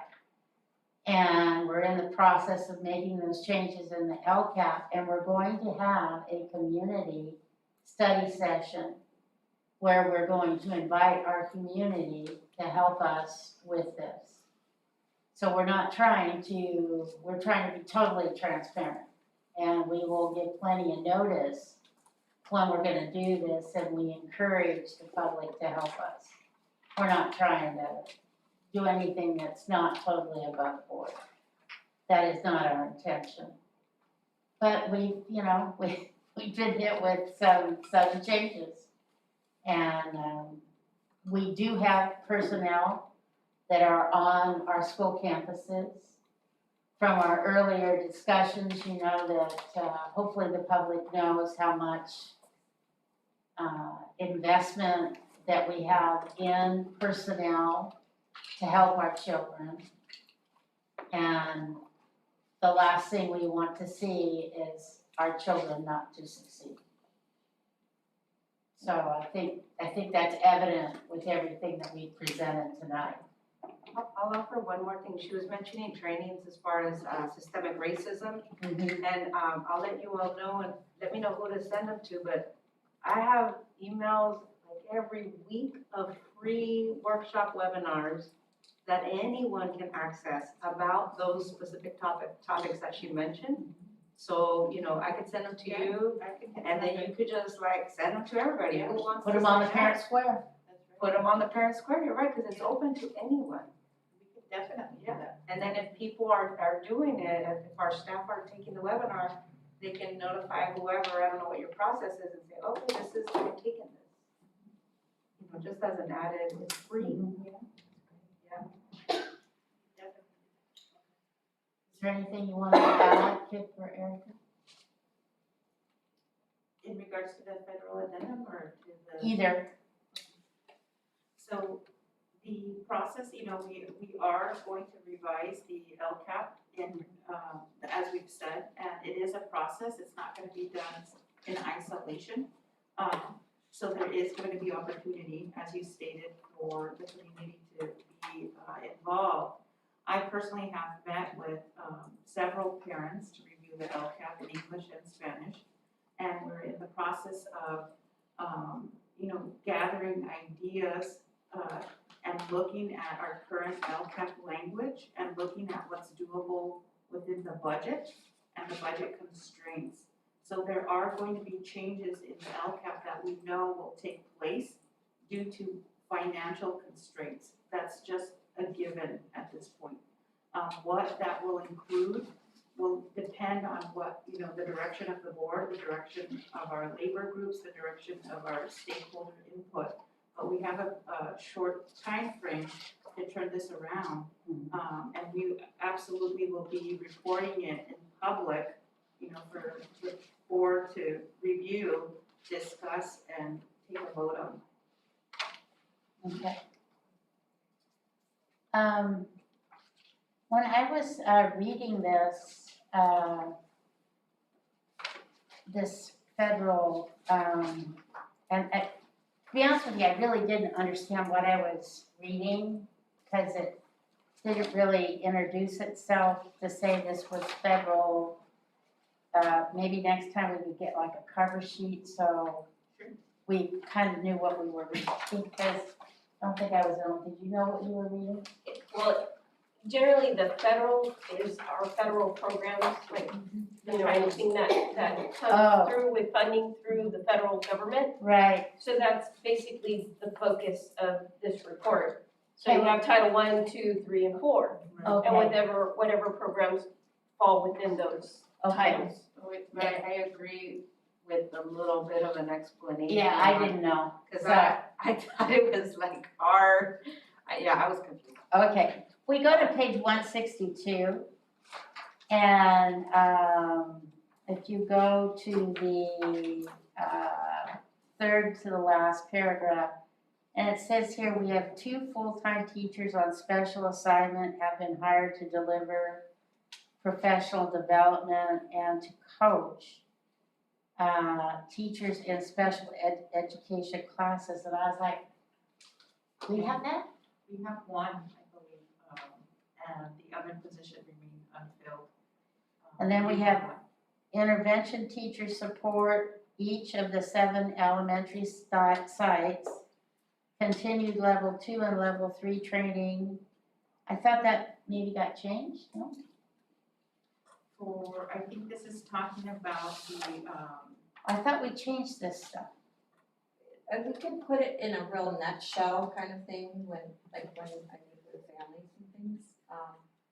Title I is basically, it envelops the comprehensive school improvement, so there's a lot of gobbledygook about that because we have to get this passed. So the way it was written was to really address the CSI schools goals, because CSI is Title I. Okay. And then when you look at the other Title I monies, that is for the early literacy intervention, and that's really supporting and funding our interventions at that level, i.e. the intervention teachers. Title monies have to be spent. We won't save money by not having those teachers, Right, supporting that. The Title II is not so much money, but it's professional development, and that's supporting, remember some of the PD that we talked about at one of our closed sessions? Okay, well, see, I was confused because I didn't, to be honest with you, because I know we have to redo our state, and I didn't know this was federal, and I'm like, well, I thought we changed this, and I got very confused when I was reading it. Part of what drove this to come forth was, and you may or may not know about consolidated application form. The CONAP, they call it, is where you have to account for all your title monies from the previous year, and it all has to line up. One little last piece of that is they said, when did you get your federal addendum approved? Because that's your application for next year's funds. Right. So we don't have the luxury of time. Right. Because I needed to submit that by July 30th, Lisa and I and Sarah. So basically, the allocation of the funds are not anything really new or a surprise. They're written in a way that's, targeted to make sure that all the boxes are checked. But the Title I funds are CSI and their early literacy intervention. The Title II is to support sound instruction at the site level, which is that level 2 PD that we're doing. Title III is the EL, and I have a plan to have, to target, especially our LTELs. So these funds are really discrete and specific on what we can and cannot do with They them. can only be spent on. And this is not the LCAP, this is like an addendum to say, we do have a plan for our title We funds. get these monies for this purpose, and this is what our plan Okay. is for spending it. But it's not totally accurate. Well, Well, when you designed it, it's based It was on a accurate. template, and then, template. yes, it can change, but at Okay. least you're demonstrating this That's is your what our goal. game plan is for That's these our game monies. And we can change it. okay, go ahead. So I have a question on page 147 at the very bottom.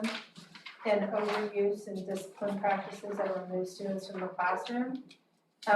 It has the question of describe how the LEA will support the efforts, right?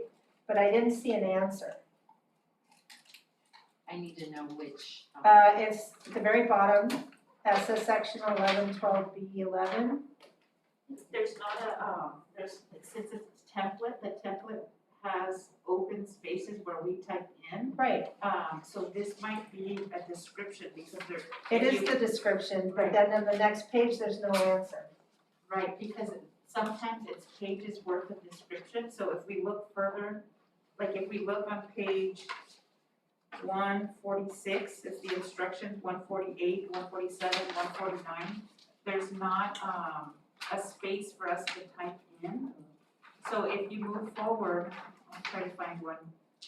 No, I did, So if you go to like page 152, Title 1, Part A, it says this ESSA provision is addressed below, and then there's a space to type. so 152 has all of the sections, like for 112B11. Okay, so it was so far away, I just didn't. So if The we other ones start- seem to be right below the, whatever they were addressing. It's like And a this soft, one's pages away, huh? right, it's like a software. We Yeah. can't manipulate the template, we just go to the next open box. No, I completely get it, I just didn't, when looking at the rest of it, it seemed like there was space directly below whatever it was addressing.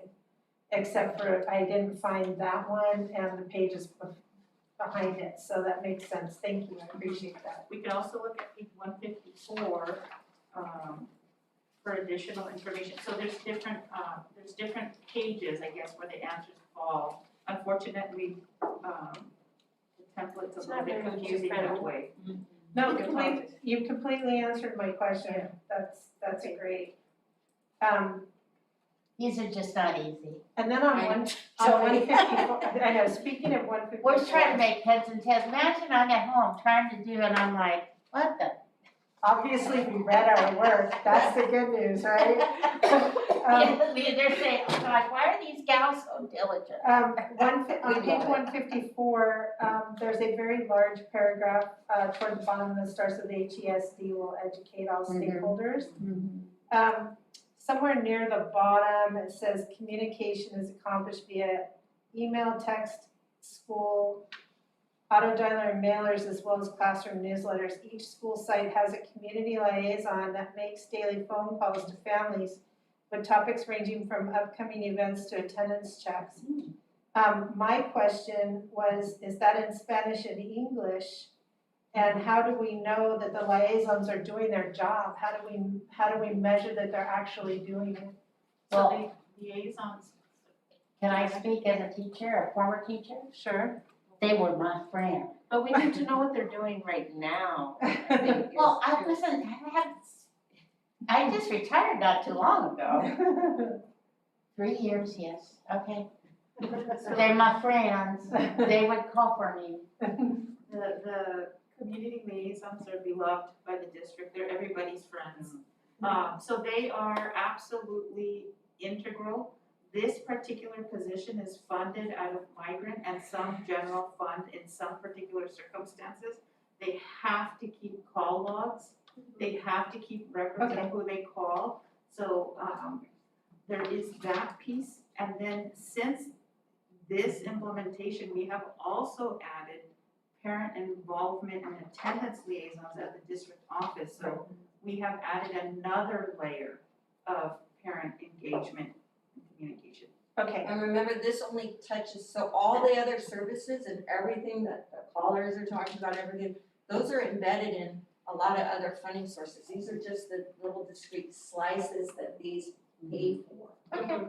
These guys. That, I was just, Tentatively, because it might change, but I, yeah, no, I thought it was great, I was wanting to make sure Yeah. that we're And being they're all as inclusive bilingual. as we can be, huh? Yeah, they're all bilingual, sorry. Okay. Well, and I think these questions are important because I think lessons learned, if we don't ask, we don't know, right? Oh gosh, So we're learning that one, forgive aren't we? us, cause you're gonna hear a lot more questions because this is money, right? So, Yeah. and in this, page 153, paragraph where it says parent feedback at outreach events, CSI community forums, stakeholder surveys, to monitor progress of goals, action services of CSI plan, parent feedback for the development of workshops, parent training, school community events.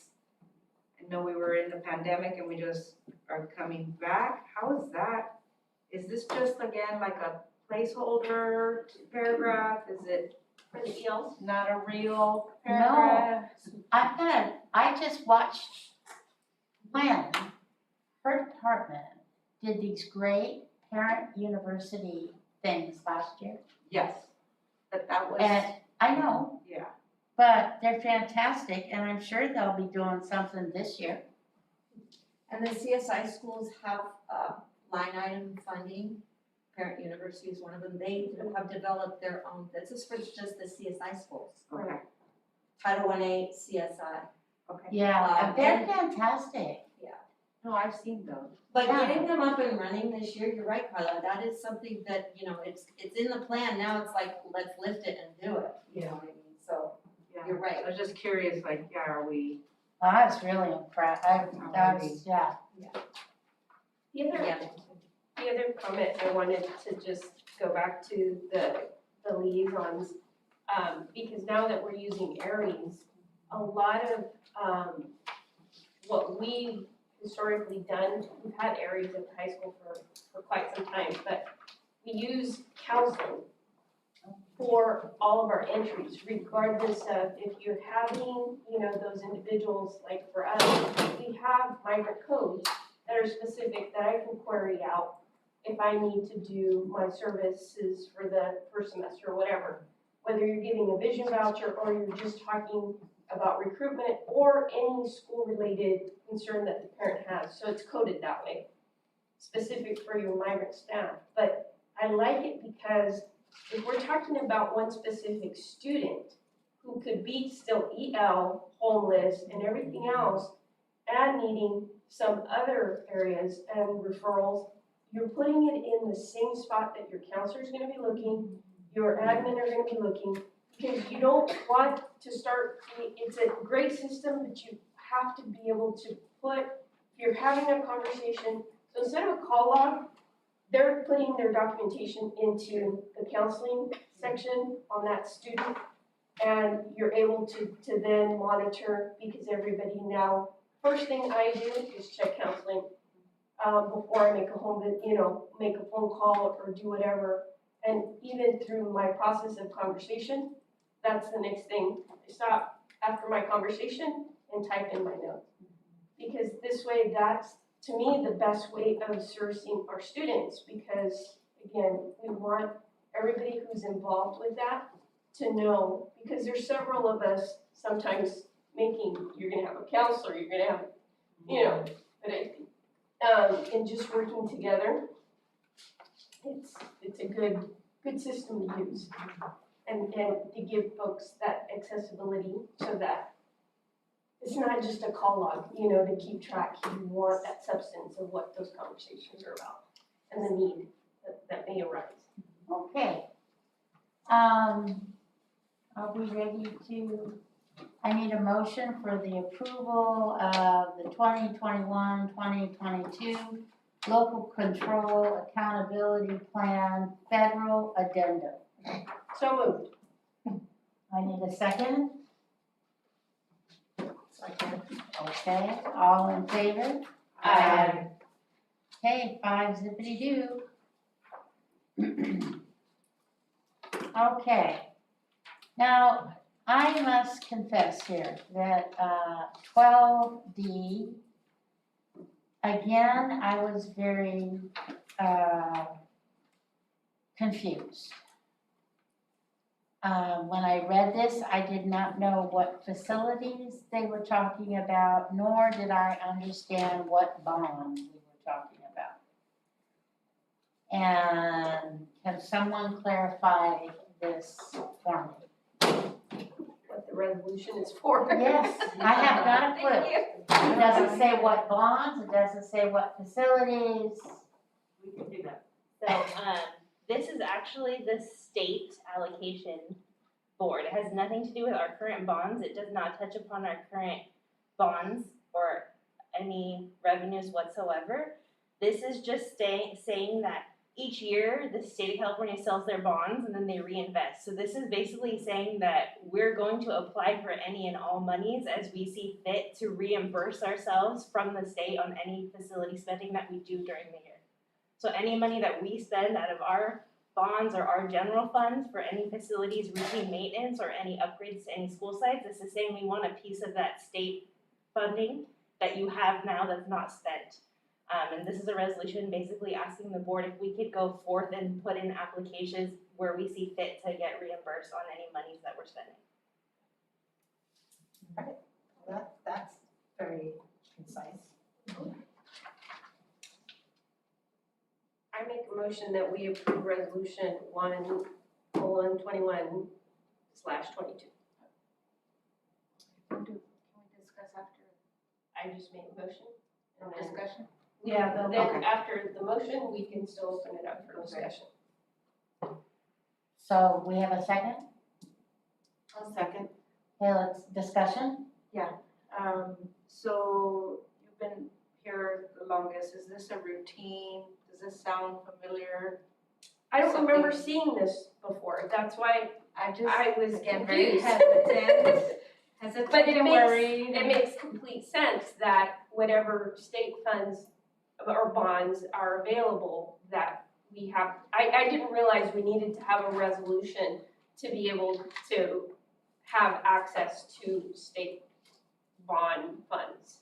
Yeah, this is just to apply for things that we don't already have, so that we don't have to go out to bond, we can get a portion of the money from the state for it. And it doesn't guarantee that we'll get it, it doesn't say anywhere that we're guaranteed to receive, it's just that if we, for example, one example is like the, Sarah Vista, we ended up getting funding back on the removal of the dirt. Because we had applied to the state to get some money back, they approved it and we got money back, and that's more money that we have towards other facilities maintenance projects. So this resolution would be doing something similar for our future projects. I've not ever seen us do a board resolution to be able, we just have to meet certain DSA requirements, et cetera, and get ourselves in line, but I had not ever seen that we've done a resolution to be able to access it. Did this get approved by our legal counsel too? This is from our Jack Schrader and Associates consultant who works on our school facilities program and bonds.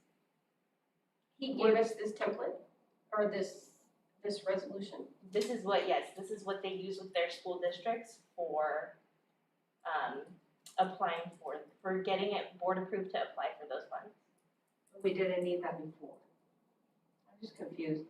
Could we get this looked at by legal counsel before, or is this a time limited thing that we're missing a deadline?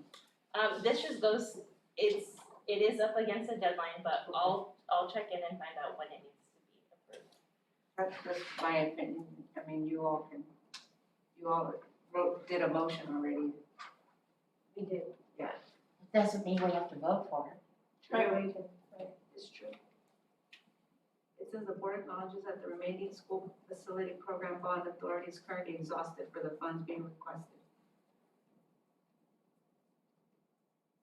I don't know. I don't understand that stuff.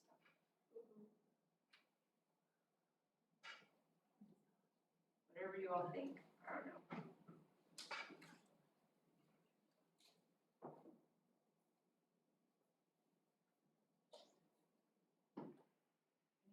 money, I just think that we should just double check.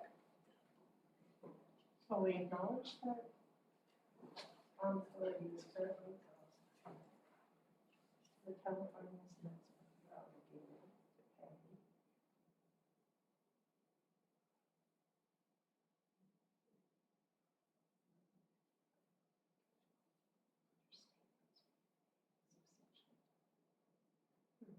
Just as not clear. I'm just curious of what triggered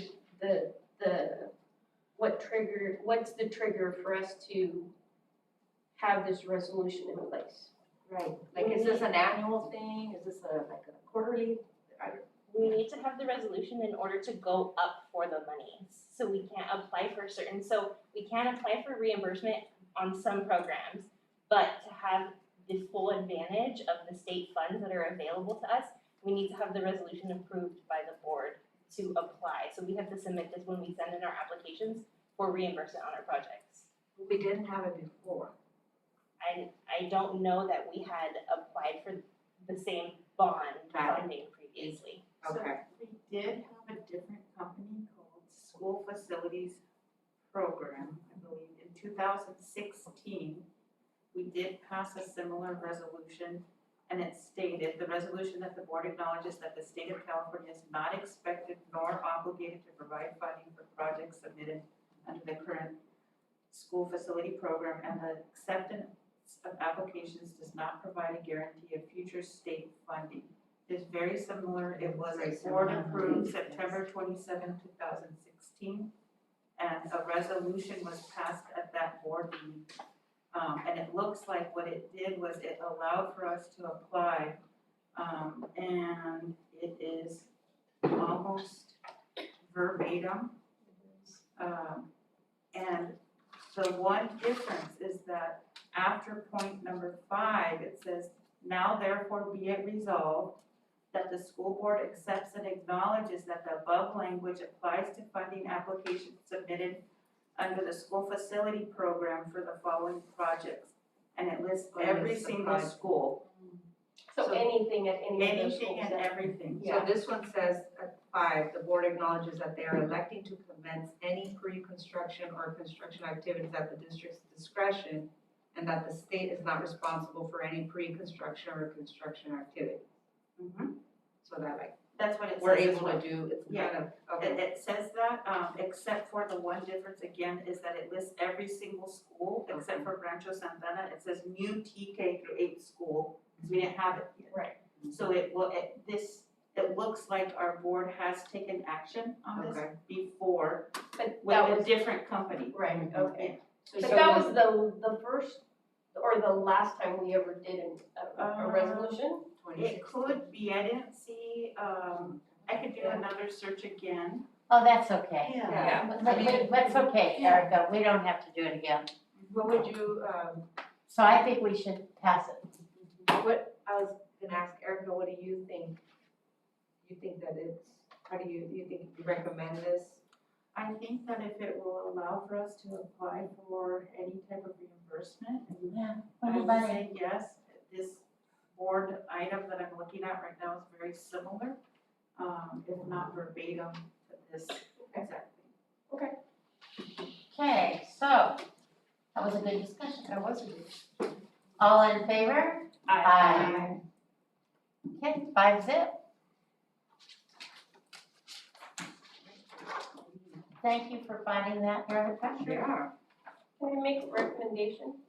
Can we excuse our Yes. Oh, yes. volunteer, Oh, they can gosh, go yeah. home, it's 10:30. Bye-bye. Those of you that do not want to be here any longer can go home, it's 10:30. Well, we're You gonna don't need need, to these stay for the last rest of the 4 are meeting. gonna go really quick, I Right. think. Should have told them that earlier. Well, we're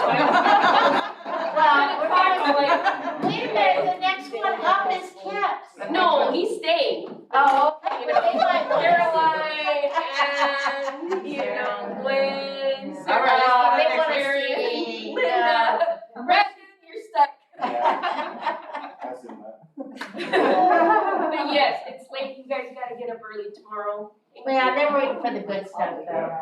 Unless you wanna stay. Yeah, they're waiting to, we're waiting for the good stuff. Okay. I did too. All right, here we are, 12E. Super. This is a team. That's right. We're doing 12E. Well, Liz, thank you. Now, I don't understand the difference between oral and the other. Maybe you could, I just didn't get it. Why do we have to have two? So, it is a legality for any, position or employee that will be approved or discussed that has superintendent in the title. So it is a legal obligation, for us as an employer to disclose to the public. Item 12E, it's the oral summary and compensation and fringe benefits, to our Assistant Superintendent Kip Ward. And so what the rationale is that we are to publicly disclose the salary. Okay. So I will read that piece, because it's probably the most efficient way that I'll read legalities. AB Okay. 1437 requires executive compensation to be orally summarized in open session before it is approved by the board. The assistant superintendent's total compensation will be $174,122 per school year. The term of the contract will be July 1, 2021 through June 30th, 2024. The assistant superintendent shall be entitled to receive the same health and welfare benefits package that is provided to other full-time district senior management employees. It is intended that the number of work days in each school year be covered by this contract shall be 227 days, including vacation days. The assistant superintendent shall accrue the same sick leave, which is 15 days, and vacation leave, which is 23 days, as district senior management employees. Dues to professional education organizations will be provided. Also, other annual membership dues in the professional and community service organizations that may be approved by the board. That is the oral compensation piece. Okay. The next piece is the approval of the actual contract. This is a discussion action item, and action is recommended. So I'm here tonight to recommend the approval of the contract. It appears in the oral compensation summary and in this section of the agenda. 12F. 12F. Kip Ward is an exemplary employee for our district. At this time, it is an absolute, I think, paramount decision to make that he step into the assistant superintendent role. His years of service in the district have been filled with integrity, ethics, and just dedication to all the staff around him and to all the students that have been part of his classroom and have been part of his administrative career. At this point, I would highly recommend to the board that he be approved as assistant superintendent for the Hollister School District under these terms and conditions.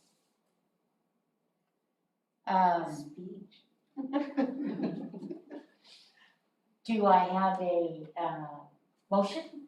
Yes. I'd like to make a motion that we approve, we approve the oral summary and the employment contract? Yeah. So that we They're one and the approve, same. yeah, that we approve Oral summary and the employment contract. that we approve the oral summary of compensation and fringe benefits and the employment contract between Assistant Superintendent Kip Ward and the Hollister School District. Do I have a second? Second. Discussion. I'd like to say a couple of things. I have personally worked with Kip for many, many years. And as a colleague, as a peer. And he is definitely a man of integrity. Somebody that you can always count on. And I know that his leadership abilities, his kindness, his compassion, his ability to look through and see and solve problems is a man that we need in this school district. And he will show us great leadership and be fair. I have absolutely no hesitation at all about Kip becoming our assistant superintendent. And I know that he and Erica will work well together.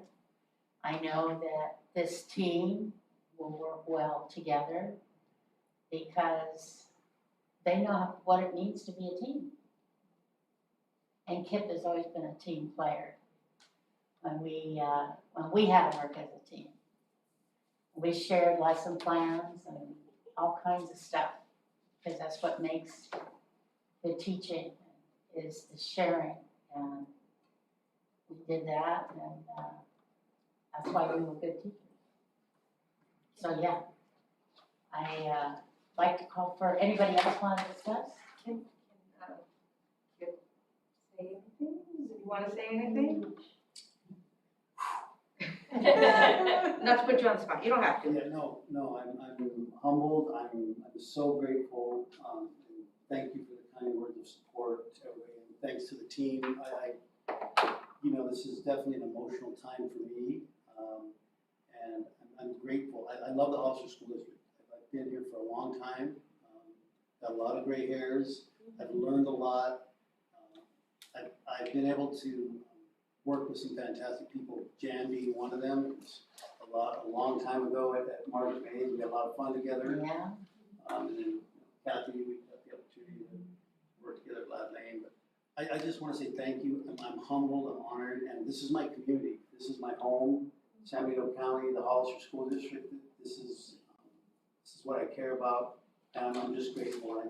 I want to say thank you from the bottom of my heart. And as I was sitting here, I have the picture of my mom up as I was listening to you talk, and so I know she heard, and I appreciate all of you. Thank you.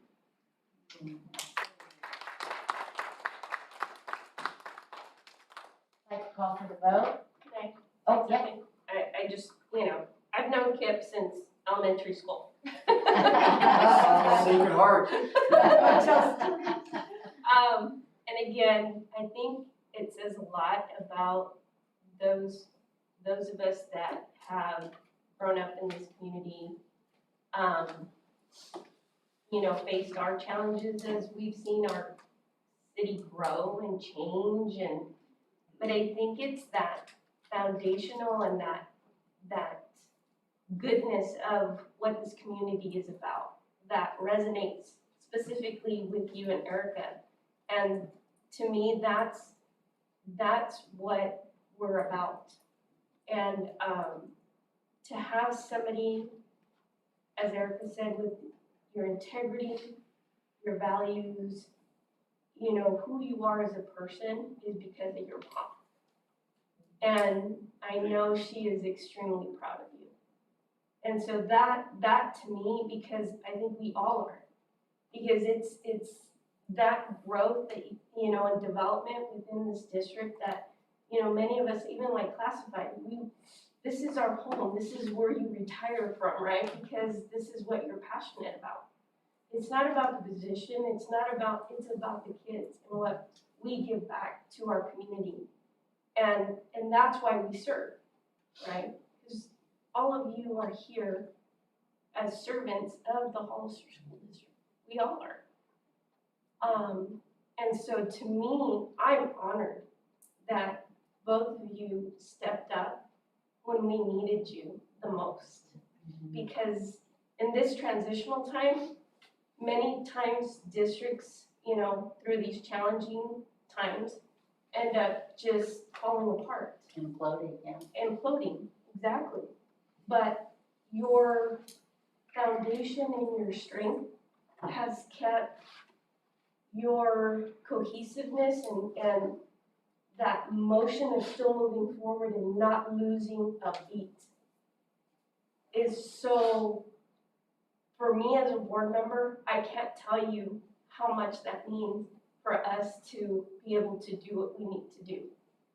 And I just, from the bottom of my heart, thank you, because it takes people like you in your example to really showcase and show others, because you're about running into the fire, just like you did today, running across the street. And it wasn't about, your concern for yourself. It's about, what am I here to do? Because it's greater than yourself. And you show that every single day. And just thank you for everything you do. And thank you for being a part of the Hollister School District and giving everything you have to it.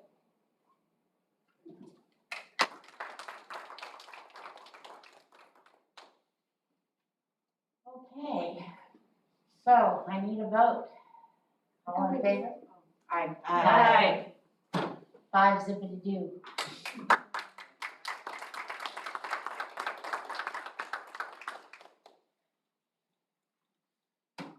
Okay, so last Friday, I got here I was supposed to be here at 8:30, I didn't get here till 9 because I have 2 dogs that were just not cooperating with me. Finally get here and so we start working away. And it's I was Erica's teacher. Are you serious? Really? Oh my goodness, just a few years ago. Oh my goodness. And I'm working on contracts with someone who was my student and with someone who was my peer. And it's just like, this is a small world, isn't it? It's just such a small world. And then, I come from San Mateo, and our former superintendent is now the superintendent of the schools that I went to school. Is that bizarre or what? Yeah. It's just small world. Anyway, so I will do the oral, I guess. Is that what I need to do? Yes. Is that, We're on I need G, I have H. G and H. Okay.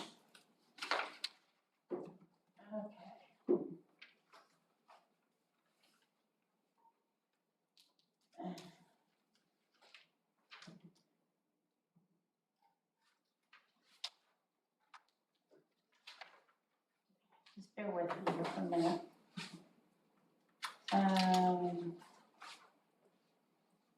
Where do you start, Erica?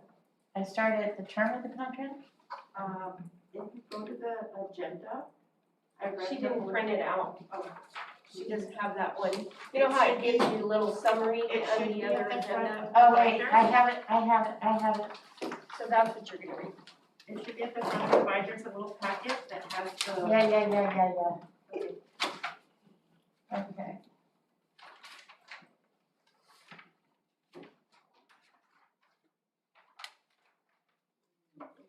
It's the second to the last, page. Towards the Did I middle. see the paragraph? Okay, here we go.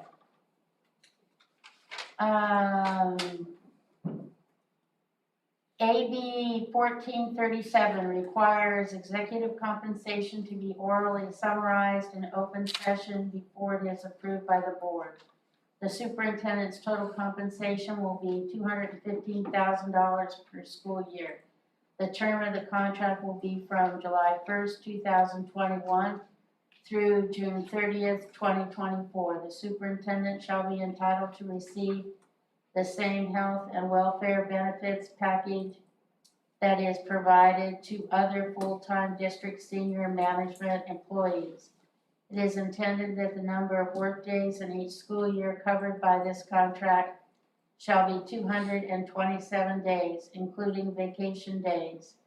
The superintendent shall accrue the same sick leave, 15 days, and vacation leave, 23 days, as district senior management employees. Dues to professional education organizations will be provided. Also, other annual membership dues in other professional and community service organizations may be approved by the board. Is that all I have to do? Okay. And then,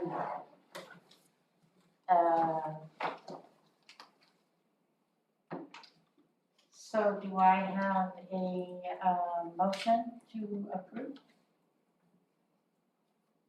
It would be 12, I could do it again, but okay, all right. it would be 12G and 12H.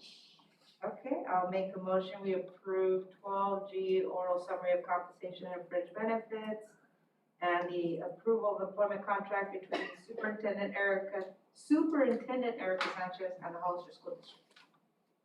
Second. Discussion. I'll say I'm excited. The more I get to know you, Erica, the more I truly see your love of this district, your demonstrated patience in kind of very stressful situations, and your character and your kindness. And I think besides just your skills and abilities, which are impressive, your CV really impressed me. I think we're going to all be very happy and with working with you to see the potential that this district holds to become even better than it is right now, and it's already moved forward so much. And look forward to your guidance through the rest of this pandemic. So congratulations.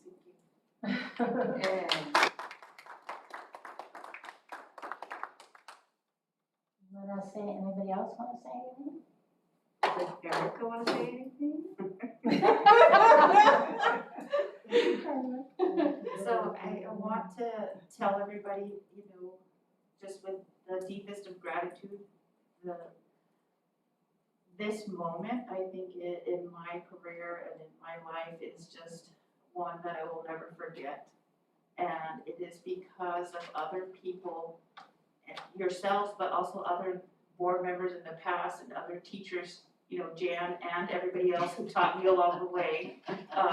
All the employees that I've worked with, both classified, certificated, and administrators, my current team and former teammates that have all helped me along the way, all have, contributed a piece of their knowledge and their expertise and their passion to help me become the professional person that I am today. It's just, I think, very humbling to be here tonight, and I just want to thank you for the opportunity. Thank you for believing in the fact that, someone from this district is able to step into such an important role during such an important time. But it's not just me, it's the team behind me, with me, alongside me, and everybody else at the school sites as well. It's everybody. And I am just very honored to represent the entire community and our county. It's an absolute honor, and I'm privileged. Thank you. I have to tell you that last night I was talking with a former colleague that I taught with for a while, and she says to me, "And when are you gonna hire someone who's local?" I said, "Wait, we're gonna announce it tomorrow." And she goes, "Well, it's about time." And so, and I don't know how many times I've heard that. I don't know about you guys, but I have heard that. I don't know how many times. People are gonna be so excited that we have a hometown, Hollister. Spanish Speaking, but Hollister, grown, someone that's been here her whole life and raised her kids here and, went to school here and people are excited, Erica. Very excited. Logistical question. Are we thinking of doing like a formal announcement in the Benito Link, something? Where I think we should highlight actually both. Yes, I agree. Yeah, with some pics. Yeah, with some nice pictures. Should I put the shirt on the head? Nobody saves the day. Yeah. Hold the car up. Yeah. It would be really nice to let our community know, these Yeah, are our leaders, with our team, and it would be nice. yeah. Think about it. Two hometown, Two. hometown, yeah. Awesome. But I just, the community, I know, especially is gonna they're just so happy that we're not hiring somebody from someplace else. No offense to outside, No, no offense. but don't. Yeah, Can I just add something real? sure. I wanted to say congratulations to Erica and how grateful I am for your leadership and for your steady hand. I'm just looking forward to working with you for years to come. And I appreciate you, and I appreciate the fact that how much everything we talk about, as stressful as it can get, for Erica, it always comes back to students and what are we doing for the kids in this Hollister School District. So I just want to publicly say, I appreciate you, I respect you, and thank you so much.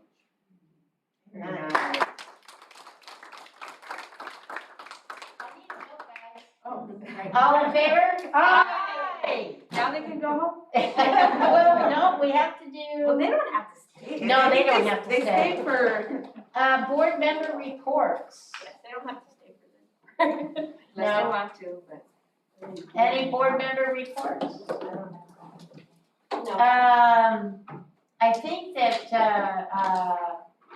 there definitely was some parking, traffic issues for the first week of school, but it sounds like things were pretty good for first week of school. I didn't hear any, No comment, is that a board member report? Okay. I mean. Okay, future agenda item. Anybody have? Well, what we talked about today, about discussing more about RISE Okay, and getting creative. Rise and home school? Is that what you mean? Yeah, Rise and their homeschool placement? yeah. And then if there is, I mean, I don't know how much time it'll take, but if there is a way to get feedback from the parents. Oh, Right. Survey the parents, a quick, You were gonna say something? I wanted to, at some point, put on the agenda for discussion, with the board, possibility of maybe moving AAA to Sunny Slope. And since we've, got the vintage side as a possibility, but just because we know how Because of the impacted Calaveras is with all that growth is looking, and we talked years ago about moving it to somewhere else, but again, I'm not gonna go into it right now, but I just start that conversation to see if we can find another home for it, maybe. Okay, any, Kathy or? I want to continue the conversation on COVID, numbers, where we're at in the county, if anything comes down from the state, if. Well, we're gonna have to also talk about the census, and But the COVID, what I want to say is that I want to make sure that we're being thoughtful, proactive about what we're gonna do if the cases are going up. What that As a budget looks board, like and, right. and all of that. Right, even if the state doesn't do anything, are we gonna do it? Right.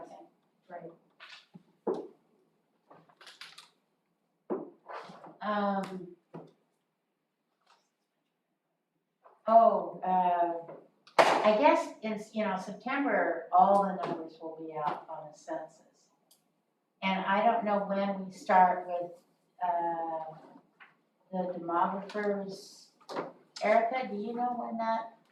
We have it, I have a list, I put the list that we have going for the September board meeting, and you can let me know. if this Okay. is- Right, I know we started it, I don't know where we put the, We have what an the LCAP census. revision report. We have the textbook sufficiency report, Right, ADA incentive plan. Saturday Scholars, and we're going to do that in the spring semester. An SE team plan, A what plan? SE, the social emotional team. Oh, The yes. teammates would come and report. Oh, that's right. The census is demographer, conversation. And then it looks like it's, facilities and, whether or not, you know, we need to make room for portables or different things like that. So a facilities report is what I have Yeah. as a That's a growing lot. list. I don't know if we want all that in September, but that's a list that I've been keeping track of. That's great. Well, we'll have to, let's see how the month goes, we might have to have two. Let's see how it goes, And when are we gonna have our study session? and we need to That do would our have to be study special. session. It has to be a special board meeting. Yeah. Would it be between this meeting and next meeting? Because Yeah. don't you have to make some decisions? Or we have to make some decisions by Yeah. board meeting? Then we should look at a date already. Yeah. We can. And it may need more than just the one study session, depending Right. on how long you wanna have it. Right, Man. and that should be on a Saturday, right, or should we do it in the evening, what's better for everybody? Saturday or the evenings after. I don't know, Carlos got the ball player, Evening. okay, During the evenings. Not just me, I think there's others of us that have ball players, ball players. okay. Okay, So we can connect on a date. Okay. all right. So I think, is there any announcements or reminders? I need a motion to adjourn. Oh, you have an announcement?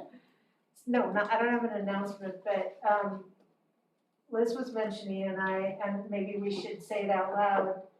We settled on how back-to-school nights are gonna take place? So we did negotiate with our teachers union and it's in progress. It looks like, and we have been communicating and we agree that it will be virtual. Okay, It will be virtual. I think that's the best and safest way. yeah, that way the public gets to. Yeah, so our principals and our school sites and our staff know that. Through Parent Square, our principals are sending out, notifications to parents that it will be virtual. So again, to create some uniform, it would be nice to say, and even with your minimum, can you please introduce yourself, it was nice because today, even for the high school, staff got an email internal, just going through and highlighting, here's the things that, even for you as a teacher, can you make sure you've highlighted your, syllabus, your, talk about yourself, kind of a day in your class, but make sure you have at least certain, these components in your, and they're letting them do a little video or whatever they're comfortable with so that it doesn't have to be live, right? It's pre-recorded, but I know with, IT and how that may work, in that time frame, I don't know if that is realistic for us. So we're working within the language of the current contract that says that it's up to an hour, 60 minutes for our teachers, and then the agreement itself is, all those details. We are working with our teachers union to implement the parameters for it. Okay, sounds good. How's that gonna work for middle school when we used to do 7-minute presentations 5 times? So last year, I'll make this as an example, last year our middle school, one of them created videos, another one had, kind of like a drop-in time where the parents knew and the families knew that from this time to this time they could log in Mm-hmm, to a Google Classroom. So there's different ways, mm-hmm. depending on the preference of our staff, our Right. teaching staff. And that's kind of like how the high school is gonna do it, so that if your child has 6 classes, you can still click on the teacher, a video will pop up for that specific class. That way you can spend, however much time on, but it's not necessarily, you know, the whole Right, so 30 there- minutes, right. because you can just click on those based on your teacher's schedule, Yeah. you know, your child's schedule. So it was nice because it gave that freedom for the teacher not to have to be in confined time, because they just do their little snippets. And good for the and working they're parent. just, it's easier for the parent to just click into Well, that Shift class. workers and stuff, that would be Mhm. cool. okay, motion to adjourn. So moved. Yay, second. Okay, all in favor? Aye. Aye. Awesome.